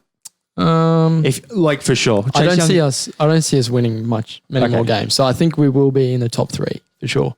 Okay. So agreed. Chase Young's the best Chase Young, person in yeah, this for draft. sure. 100%. And I think- it's Nick Bosa last year, if not. Yeah, maybe Chase better. Young's having. I think he's broken the Ohio State sacks. He's breaking records Yeah. and he's missing like half the season because of, I don't know, there's issues with him getting loans from family friends and he's missing a bunch of That's games right. but still breaking records. Yeah, definitely Chase Young for sure. Yeah. You can have DeMarcus Lawrence and Jason Garrett for Pat Shermer. When we add Pat Shermer to Josh McDaniel's coaching style. No, Why would you want Pat Shermer though? yeah, Pat Shermer made Case Keenum look like a Super Bowl winning quarterback at the Vikings. He gets no respect because he went to the Giants. Yeah. I genuinely believe fair that. call. No, like you, I can pay that. you went there and he had to deal with Eli. He come in after Ben McAdoo benched Eli, so everyone was like, "No, play Eli." And then he drafts Denny Jones and actually has Daniel Jones looking decent. what he's doing right now, I think, is right. I think Mate, he's making I would Slayton rather- look good. Who the fuck Pat. is Slayton? Did you know Darius Slayton before the season He's a started? rookie. yeah, he's a rookie. We drafted I'll him shut for up. a reason. Yeah. Yeah, no. I think Sladen's not a bad. What round did you pick him up in? I think it was the 4th or something. It's not bad. That's 'Cause actually a good pickup. the biggest issue, like for I see with you guys, is currently you have a bunch of really good slot receivers. Yeah, and I was about no to say that. actual Yeah. receivers. Yeah. Like Golden Tate's a good slot receiver. Is Sladen the other good? No, Shepherd Shepherd, is yeah. another good slot receiver. You just don't actually have a clear number one. So And Sladen's a good number two. So when we were still doing all right in the season, we were lower down in the top 10 for the draft. Everyone wanted us to draft a wide receiver, that Jerry Judy, yeah. from Alabama. But I think if we're this high, we have to go edge rusher. That's fair. Yeah. Oh yeah, But for if sure. we've- If you're this high, Yeah. if you're pick 2, only because pick 1's going to be Joe Burrow to the Bengals. Yeah. Pick 2 needs to be Chase Young unless you're desperate for something else. Yeah. But I hate drafting defensive linemen, man. it's The just amount of people. boring. No, it's not boring. It's just the amount of flops that you see. Like Keelan Farrell, and it's hard to assess what they're impacting on the team, particularly interior defensive linemen.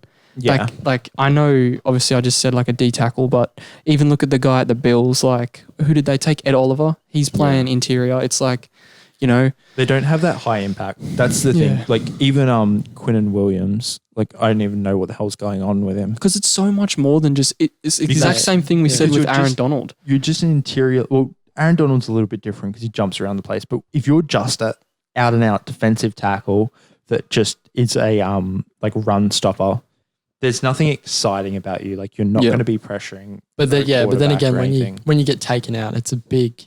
You can see the change. Yeah. Yeah. All of a sudden they can run So on you. obviously you don't stand out because you're not getting the stats, but you're still important. Yeah. Yeah. But it also, Nonetheless. what I meant with the Aaron Donald thing is like, if you draft a D lineman high and they know he's going to be good, they double team him because you don't have anyone else around him, if you know what I mean. That's my biggest concern Yeah. for a team like the Giants or then some others that pick it up. But then again, it's also good because when they double team, that leads. Yeah, I know Like it a leads the other. Yeah. But you look at San Fran, man. They took first round talent on the D line year and year after a row, and it's taken them to get 4 high first round picks on the D line, one It's by taken them trade. to have a quarterback that Yeah.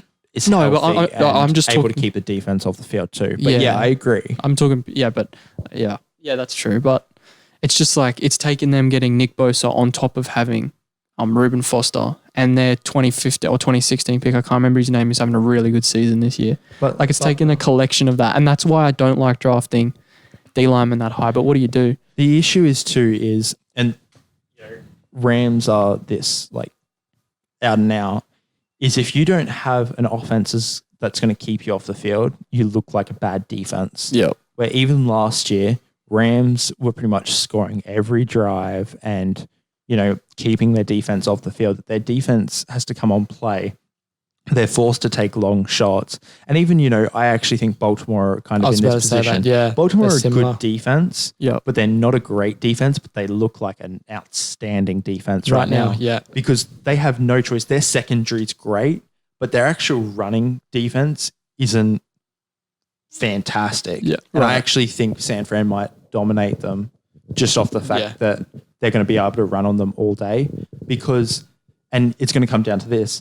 Lamar goes out, scores his 2 quick touchdowns, which not many people can do. That's fantastic from him. But it means Pressure already. Yeah. pressure already for the opposition to come out and start taking deep shots in the first quarter.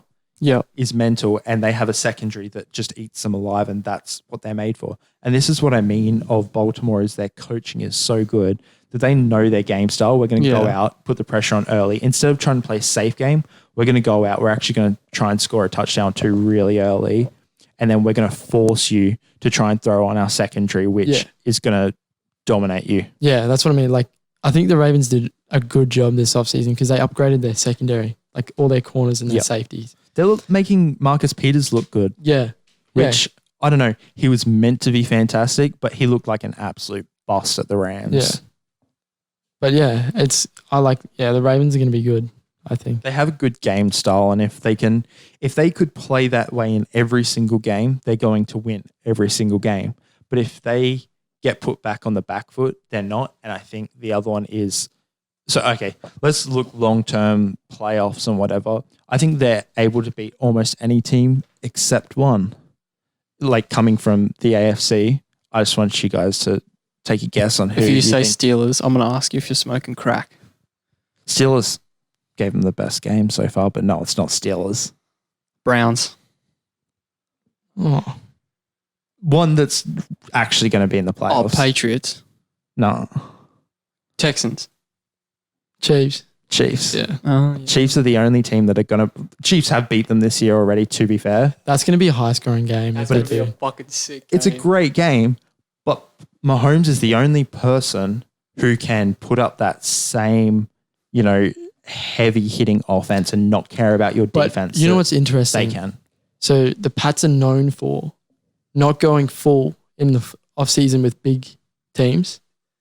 And Belichick learns how the offense works, and then when they go on the playoffs, they just beat them. Oh, yeah. Like, remember with the Chiefs last season, how that game went on, and the Pats only just won, but then when they versed each other in the playoffs, Brady just looked and destroyed the Chiefs. Yep, they were in control the entire game, despite it going to overtime. So I think... Well, hang on. No, they weren't in control the whole time, wasn't it? Because it was the Chris Jones... No, it was the Chris Jones offside thing that lost them the game. That was the close one, wasn't it? No, not in the playoffs. I don't think. No, that was in the playoffs, but Patriots looked... A couple of stupid errors from Chiefs gave them the easier victory. Right, But okay. Patriots were looking better all game, and they'd shut out Tyreek for one catch and so on and so forth. Yeah, right. But I get your point completely. It made them easy. Made it easy for them. Because it was going to be like a drive down the field, which I think Brady was, with Gronk, is capable of, no doubt about it. Yeah. But I think there was a penalty that was just like... Don't be surprised handed if it to him. the Pats draft a tight end high in the draft this year. Yeah. Because if you look, they're just not the same, their offense. Like, it's still good, but the gap that Gronk left with Brady is just too big for them. So I think they'll draft a tight end high in the... They don't have a high pick though, do they? They won't. But for a tight end, a first round They'll be pick's high taking. enough. Yeah. They'll take Justin Fields if he falls to them at 32 or 31 That's or going whatever. to be the big one. They're going to where take they- Justin Fields and then they'll take a tight end high there first, was second rumors, round. Okay. There was rumors about Jalen Hurts falling to the second and third round pick. Or Jalen Hurts, that's what I'm talking about. Yeah. Don't be surprised if the Pats see that and trade up and get him. Okay. I've spoken to you about this. I haven't spoken to you. And I was kind of going to leave it off the podcast until we got to this point. I think Jalen Hurts is going to be the future of NFL. He looks good, I think. What college does he play for? Not Oklahoma. Yeah, Oklahoma. No, Oklahoma, sorry. Okay. So, but the only thing is that might give him a downfall is in a really good offensive system currently. Like they're supposedly the best offensive system in college football, which makes him been look for great. the last 4 years. They have been Oklahoma. But the thing is with him, is he's the only quarterback I see, maybe besides Tua, but who knows where that goes now, that can actually run the ball, and that's the future of the NFL. Yeah, so like at if Alabama, you can't run in NFL, and like Joe Burrow's okay at it. Yeah, Joe Burrow will need to have a good offensive line for him to be. Exactly. Yeah. Where so you him can going look on the Bengals, they'll have to sort that out. But Yep. And the truth is, I think we discussed it once again. Don't know if it's on the podcast, but no, I don't think it is. But we were talking about the best quarterbacks are people like Lamar that are going late in a draft to an actual good team. This was what I was going to say before too, just to jump off is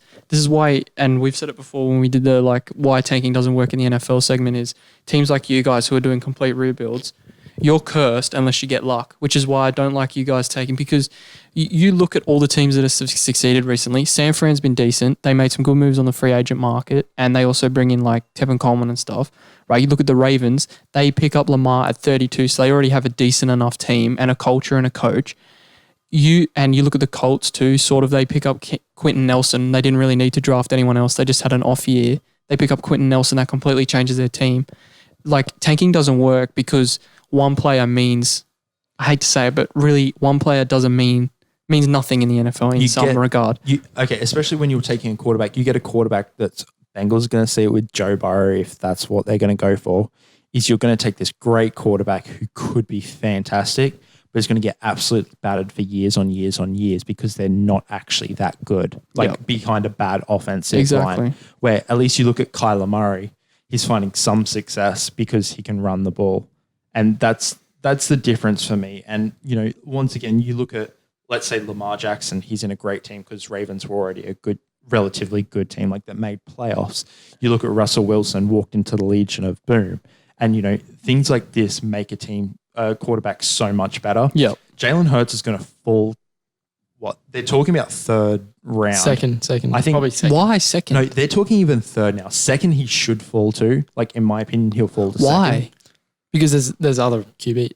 Because the teams that need QBs are early, and they'll take. And they think there's better QBs because Oklahoma's not pushing that hard in the playoff race. The biggest issue, and I'm sure you'll probably agree, is because Tua replaced him, all his hype died. Right.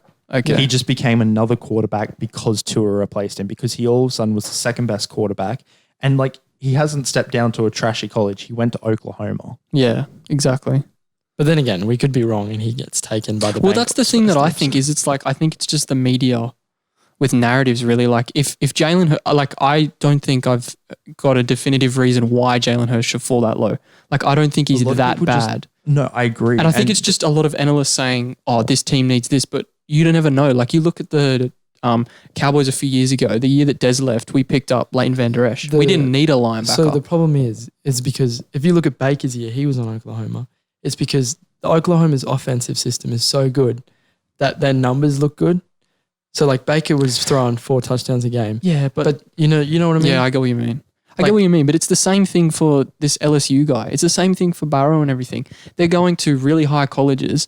If we're going to look at Baker's stats and say oh, he's good because he's in this good system, well, look at all these other 5-star colleges getting 5-star receivers, 4-star linemen. So LSU's versed a lot of that's more difficult teams. Right, okay.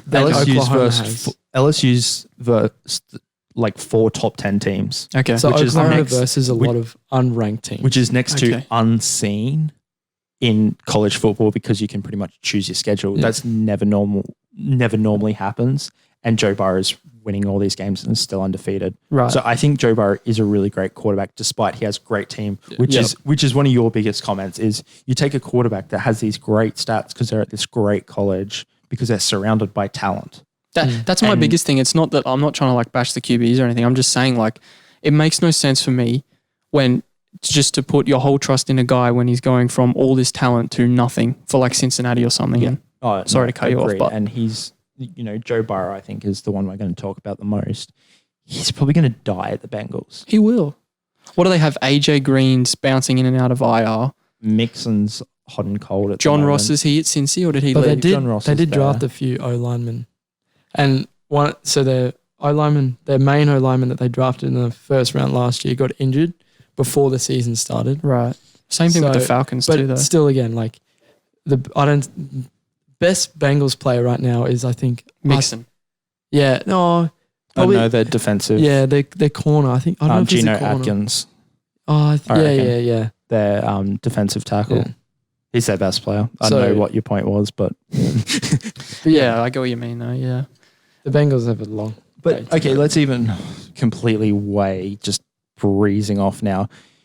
There's talks. Well, there's not talks. This is never going to happen. But realistically, if you want to draft practically, you go to Miami, you screw getting a quarterback, and you've got 3 picks in the first round. You pick up 3 O-linemen that actually give Josh Rosen a crack. Yeah. Next year, if it doesn't work out, you still probably have the first overall pick, and you pick up Fields. Yeah, something. Yeah. You say, hey, Tua, leave college, but don't declare for the draft. Come to Miami, baby. Who am I thinking of? Who's the Clemson quarterback? Oh, Trevor Lawrence. You take up Lawrence if you still got the first Oh, yeah. overall That's pick. actually a good idea. Because look, alignments, he's now safe, and you have a good offense pretty much off the bat. Battery's gone, I think. So We're going 0 dark 30, but we're dark up to the No One Else podcast logo, I'm sure. We're nearly at an hour 45, so we might wrap up soon. But yeah, no, I think that is a smart move. I think that's what Miami should do is just going back to the whole Jalen Hurts scenario, I think he's going to be, the future per se, because he's going to fall. Yeah. In my opinion, he's probably going to fall to a team like the Chargers. Who, in my opinion, Chargers are probably the most all-rounded squad, maybe outside like the Saints. I'm saying it now, and this is just to back up my point, but Steelers and the Chargers are in the best position to be super successful Super Bowl contending teams next year. Touch wood, so I don't curse you. If they draft right, I think you already have elite teams. We need a wide receiver, big time. We need like the Steelers need a wide receiver, and we need a running back that can stay healthy. I actually don't think, because you don't have a first round pick this year, eh? Nope. Thanks, Minka. That was worthwhile. You have a second round pick though, eh? Yeah. If Hurts even falls to the second round, I'd take him, no doubt you about it. trade basically Mason, nearly your whole picks for him. Because Mason Rudolph, you guys would have a high second round pick, won't you? Yeah. Well, we're going to be close to the 20 mark. Yeah, right. If we stay this way, we're going to be mid-table anyway. Yeah. Which doesn't leave you with a high. But, looking at Steelers, I just think Mason Rudolph isn't it. And I think the Ducks... And he's racist. Yeah. So for QB supposedly racist, but yeah, I'm not going to say anything. I'll leave my Twitter shit to Twitter. But yeah, no, like Mason Rudolph's not it. And if you can pick up someone else, but... And I dead set think Big Ben's going to come back next year and quit and retire after like 3 or 4 games. Next going to be his last. No, but I think he's going to quit after like 3 games. I think he's going to come back because Big Ben is one of the most talented natural ability quarterbacks ever seen. If he loses that edge. But he is one of the most laziest players in the entire league at the same time. Yeah. He has so much natural ability and natural talent that he doesn't have to train. And that's, you see the video clips of like one where he's like meant to be dodging the bags and he just like goes for the bags and just like throws a sloppy pass because he doesn't care because he's got so much natural talent. Yeah. No, that's fair. But yeah, I genuinely think Steelers and Chargers are in the best position for next year. I just don't think he can bounce back from an injury. That's my opinion with Big Ben. Where's Jerry Jeudy going to fall to? Oh, high first round. But to who? What sort of team do you reckon? Like a Jets? bad team. Okay, wait. I'm just pulled up a mock draft for the sake of it. They say he's going to go 5th overall to the Broncos. See, I like that. Don't be surprised if the Broncos draft the QB. Actually, no. Yeah, who's Justin Herbert is going to him. Don't be surprised if he falls there. I'm dead set serious. I think Justin he will, Herbert is going to go to the Broncos and fail again. But Drew Lock, wasn't he their first round pick last year, like number 13? He's second or third. Second, but still you should be giving him a shot. I don't know. He's been on IR. So, well, apparently he's meant to be game time decision this week. And I think they're going to test him out for the rest of the season. Okay, and if he doesn't work out, should happen. They're going for Herbert. John Elway's just trying to draft himself again. Yeah, he's like, why isn't this easy? That is the biggest issue is that Broncos want this classic white, tall quarterback that is John Elway, and it's never going to work because the division and league isn't made for it anymore. They're the ones that gave Brock Osweiler all that money. That's hilarious. That's among so funny. many other quarterbacks. Keenum, everything. Flacco. I mean, yeah, Still paying Flacco. So who else is going? Who does this mock have going in the top 10? So Joe Burrow 1 overall to the Bengals, Chase Young to the Giants, Jeff Okudah. Yeah, he's good. He's a really good cornerback going to Miami Dolphins. Wow. Then O-lineman Andrew Thomas going to the Redskins, Jerry Jeudy to the Broncos, Ebenezer, he's another edge rusher that's really good. Ohio. Yep, from Iowa. To the Falcons. Isaiah Simmons is a safety for Clemson, which I'm surprised to see him going first because I thought Delpit was the best safety in the league coming in. I think he's been good though, that Simmons. Yeah, and I don't know. Once again, they're both playing for two good colleges that goes along your lines. They might actually be trash. Yeah. Who's Dallas's pick? I'll finish this off. Defensive lineman Derek Brown for... Oh, fuck, another D lineman. No, this is for Cardinals. Defensive lineman for Jags, but they're going to take a cornerback for sure. They need a replacement for Jalen. That's going to be their best bet. But Justin Herbert said to go to the Chargers at pick 11. Tua's going to go to Tampa, supposedly. Oh, my God. They're staying with I Winston. froth it. I absolutely froth it. They're staying with the Biz. I think They'll stay with Winston because the person who selected him has too much pride. Supposedly, Dallas are taking Christian Fulton, who's a cornerback from LSU. Oh, thank God, we need some. he's good. He's I've good. heard, I think he'll go higher, though. I think you guys are taking another linebacker or defensive lineman. Bro, just get us Jerry Jeudy. No, I don't think they will. I reckon they will because Dallas is stupid. How old's what's his name? Who? Sean Smith. Lee? Smith. Telvin Smith. But no, that's That's I Telvin don't Smith's know. Jags. who's Are you the- talking about I know who you're the talking white about. dude? No, the Wow. You're What? calling There's Mason like two- Rudolph. There's a shit ton of white dudes on the I Dallas. know who you're talking about. I Heath. don't think he's Are you that talking about old. Heath? no, the linebacker. Oh. Leighton Vander Esch, Jalen Smith, Sean Lee. Oh, For Dallas, there's no other linebackers, bro. hold up. DeAndre Jalen Smith. Swift. Jalen Smith's like 24. He signed a new contract. We've got Oh, too is much he? money in our defense. He's not and it's 24. fucking He's terrible. older than that. Oh, he's 24. What? He's 24. I thought he was told you older he's than 24. that. He did his ACL in like the championship game, and we drafted him the year after. No, but what? That means he entered the league at like 20. Yeah, he did it. He was Damn, he what a made ledge. Notre Dame look good and then someone pushed him and he tore all three things in his knee, and that's why it was a risky pick. But now he's good, or was good last year. Still is decent, but the defense sucks. So he looks shit. But This mock draft, I'm just looking, doesn't have Miami taking a quarterback. Okuda at cornerback with their first pick. Then they're taking an O-linesman. And Smart. they're taking DeAndre Swift, which is good for them. he's gonna be the interest- corner from Georgia, isn't he? No, DeAndre Swift is the running back from Georgia. Why the fuck would they take a running back? Because they don't have one. Because DeAndre Swift is really good, though. It's going to be interesting to see where he goes. True. How many first round picks did the Rams give up for Ramsey? Two. And I think there was like a third or something that came They with don't it. have a pick for like 3. It'll be 3 They will years. if never it's have a two. first round pick again. God damn. Is it worth it? Was it worth it? Really? Right now, no. I think we're... Or do you just think they need to reset and they're just going to have to turn into a defensive team? I think their defense, they just need a year to... Because they had a lot of changes. From their team from the start of the year to now, it's changed a lot. And I think the defense will be fine, but they got to figure out the offense. Yeah, okay. I don't think Ramsey was worth 2 first round picks. That's my opinion. I think he was in the right situation. I don't I- think it's for the Rams. You look with hindsight, you look now and say they need a running back. They I shouldn't have think- given up 2 first I round think picks when for they the- could pick someone up. The amount of salary that they have to free up for Ramsey. It wasn't worth it. It wasn't worth it.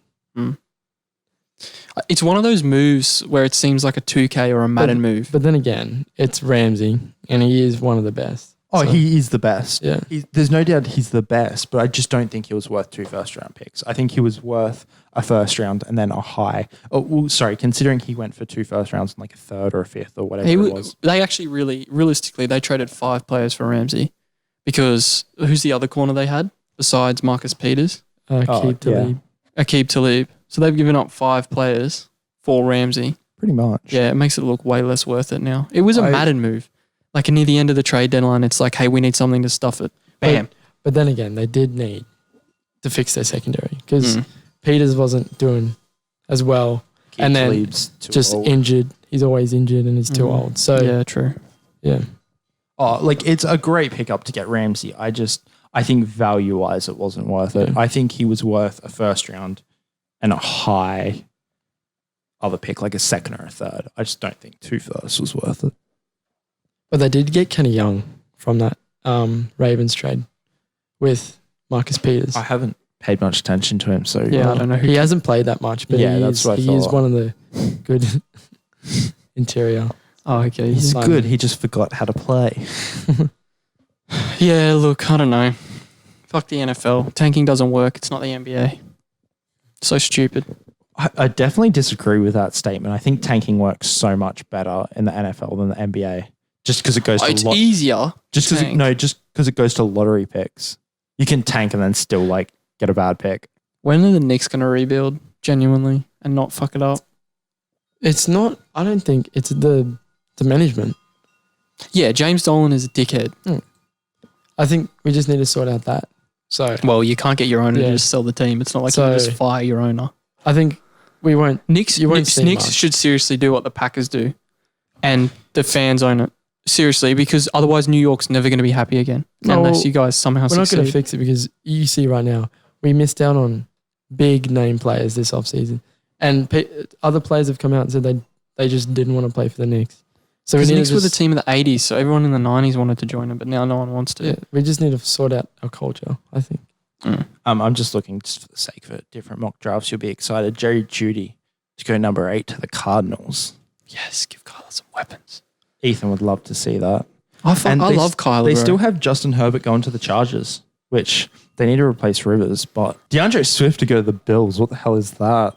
Oh my God, Singletary and DeAndre Swift and Gore. I mean, obviously they probably have to get rid of Gore. Insane running back. But it's like, we have a 3rd and 1. That's actually good. I like that because that's what do you need 3 running backs for? This isn't Georgia in there. Go get a decent receiver because Cole Beasley is a fantastic possession. Yeah. Wait, because they've got John Brown. And John Brown is a great deep player. Yeah. They need a number 1 wide receiver though. Yeah, that is true. Do you understand how sorry the Cowboys defense has to be to make Cole Beasley look like an all-star? Cole Beasley's good. He's mad underrated. He's serviceable. He is good. I actually like him a lot. That's like that Kane and Peele skit we watched the other night. Like, Cole Beasley's serviceable. And you look at a guy like Julio and he's just a freak of nature. No, but he is. Like, serviceable. So where do you rank Cole Beasley among other people? I don't know. He's probably like pits of hell. He's probably like I like him because he's a really good slot receiver, but I think that's it. Like, true. But I'm just saying, like, he looked like a clear WR1 against the Cowboys. He was today. always open. Like, and that's what I mean is like he looked that good. That's how sorry our defense. It's like he's a really good slot receiver. Yeah. Like I'd probably put him, I don't know, number 45. I don't have. I think that's receiver. I just meant like equivalent, but yeah. I think that's the Cowboys' defensive problems too, because they have a nice cornerback, but they don't have another one. If that makes sense. They don't have decent. No, the problem was we do, but he's not performing. See, and then it was flukes last year. You've got good linebackers, but you don't have. But they're all like big linebackers. You're not. I don't know how to explain it, but needed Devin Bush. You like it's my heart because you have like we have Cole run-stopping linebackers. We don't have passes, and he'll just blitz if he's marked up against. I mean, he you know what I mean. He'll run and like carve up the linebacker. Yeah, we don't have any pass coverage linebackers. If he's covered by Sean Lee used to be all around, but he's too old now. Way too old. I don't know why he's still playing. Because he's Jerry Jones. Jerry Jones. I think he's because that's why people like Dallas. He was benched, but it's because what's his name? Van Der Esch got injured, so he's back in the starting team. True. Well, no, I'll tell you what one of the problems is the fact that the Cowboys are still putting $13 million a year into Jason Witten and Sean Lee. Like, I don't understand how much more Jason Witten adds in value over Blake Jarwin. He's got to be gone at the end of this year. I actually think he's great tight end. No, he's good, but at the end of the day, like, we're trying to win a Super Bowl. We're not trying to be the boys. His condition, like, right now, his boys at the Cowboys. I don't know. It's weird because his conditions he's playing in, he has to be perfect. Because if you watch him against the Pats games, he dropped so many balls because it was windy and it was cold. Yeah, I know. He's just old. Where he looked like a gangster against Giants. Yeah, bro, that's funny ass. Just the Giants. Just doing Giants things. So sorry, I never actually looked at the Giants schedule. So what, you don't think they're going to win another game? I don't think so. Drink some water. I don't know. Get some water. The bottle's right behind you. What do you mean? You still got the Redskins and the Dolphins still to play. Oh my God, I can't wait for those matchups. And you're going to be like the 10th pick. Hello and welcome to Sunday Night Football. This premium matchup is the Giants taking on the Miami Dolphins. Bro, Giants versus Dolphins used to be such a good matchup. It used to be like Marino versus Phil Simms, and now it's like Vanilla Vic versus Beardman. Or Rosen or whoever they decide to play. I think Fitzmagic could have been someone good. He was good with the Jets. That's how he still got a career. Yeah, but he uses His voice got really Yeah, your voice deep. got really deep. All right, Really? Johnny He's Cash. like the man of this podcast now. All right, boys, I'm going to tell you what's going on. Water gets deep, right? So this is how the Giants are going to play from here on Yeah, out because I told them to. Yeah, do you listen to me? Hang on, man. Yeah, we get it. You don't need to keep drinking water. Yeah, so he's come out and said that he just throws balls up. Fitzmagic. Fitzmagic. He's there for the fun of it. No, he What legit do you said think he's this. there He for? said he throws up things if he thinks the wide receiver can jump up and get it. He just throws 50-50 He does throws. not care what happens because he's in positions every year where they Yeah. aren't looking for wins. He doesn't care about his interception ratio. Yeah. So when Bro, they what work, a they dream work. for a quarterback. Yeah. It's like Oh, yeah. the fans like me Absolutely because ideal. I'm adventurous. I can win some games. I can lose some games. The coach doesn't care what I do. Let me just throw it up. What a dream. Like, Oh, yeah. He's getting paid. He's going to be able to go wherever he wants. He's the best backup in the league, supposedly, you know, like he has the ideal lifestyle. he does. He was picked 3 picks before the last pick. In the Fitzmagic. draft. Yeah. Wow. Damn, what a career. 2005. What a legend. You know what they call that in the media world? Shifty. 2005. I was going to say, what's that pick? He's a nifty pickup. Great pickup. Long-term success. He's actually got a total rating of 80 overall. That's QB rating. really good. It's not bad. Over since 2005. But yeah, no, sorry. Dead set. Giants are probably going to win those 2 games because they're better than those 2 teams. Yeah. And Dwayne Haskins versus Daniel Jones is going to be very interesting, I must say. yeah, let's see if I like Dwayne Haskins. I really like Dwayne Haskins, but he wasn't in college long enough. Okay, so this is one of the biggest things too. I don't know if we've spoken about this previously, but having a lot of exposure in college sets you up so much better for the NFL. Like you look at Dwayne Haskins, he played like 14 games in college versus someone like Gardner Minshew who came in and looked great as a 6th round pick. Yep. That's also because he played like over 30 games. That's like Watson in too. college. Watson played. Dak played all 4 years. Yeah. That's why Dak was so good. Oh, no, yeah, so good in his rookie year. Yep. Because he actually had that exposure where Dwayne Haskins hasn't had that. And even, it's just like you can pretty much bet against Redskins every game because Dwayne Haskins is still learning so much. Yeah.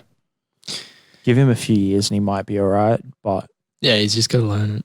ideally, you would have had him learning under Alex Smith like Patrick Mahomes did. That would have been the ideal scenario. But I think that's what they're going to do. But someone Smith- decided to break their leg. Did he get injured this season or in the Last preseason? season. No, last season. He got injured like halfway through last season. They have Case Keenum, don't they? That would have been the plan.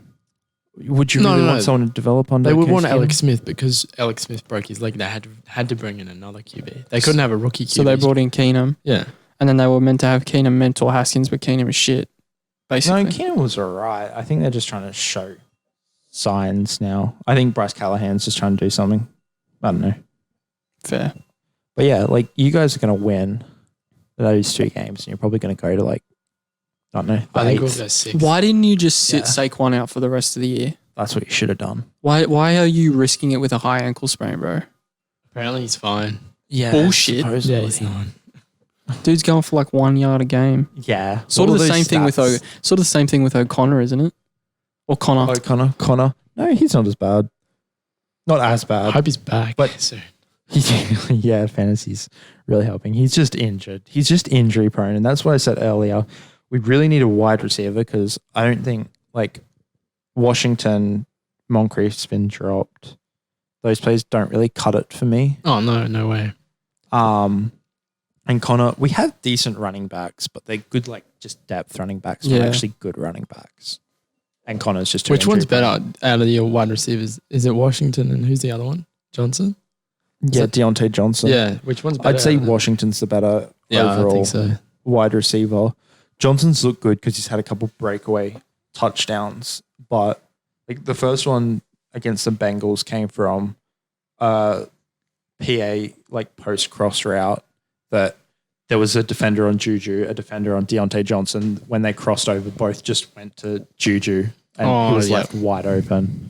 Like, yeah, he's not bad. He's a decent option, but he's not going to be a number 1 or 2. The more you think about it and the more you break it down, it is so hard to win a Super Bowl. Like that shit is like when you need everything to go right, and you have to verse a coach like Belichick. Yeah.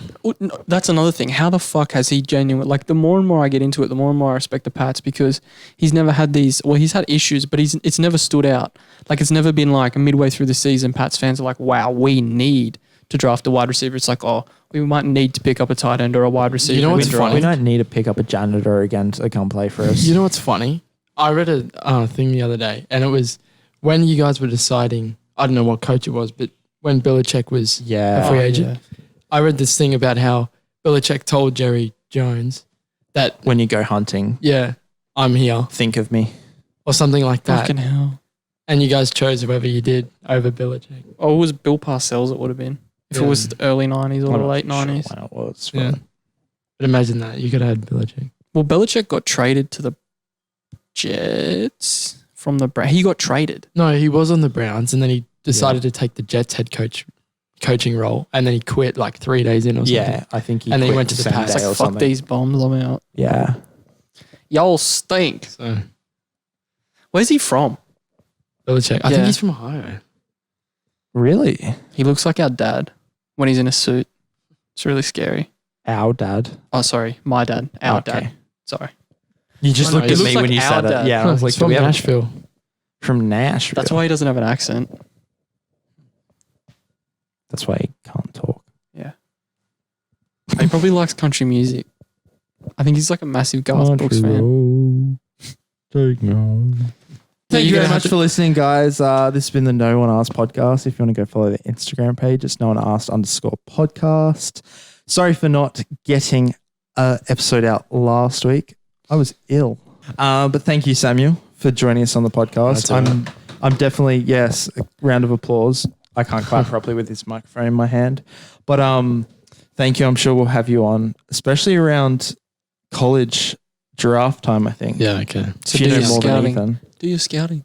Okay. Do your Because I always scouting, do. buddy. because I'm definitely looking to, not spoiler alert, but just here's some insight for behind the scenes if you've made it this long. Definitely looking to do some mock drafts and stuff. Yeah, right. So Definitely. that'll be interesting. Wow, welcome to the team. You just got hired. You're officially the No One Asked podcast. College External. expert.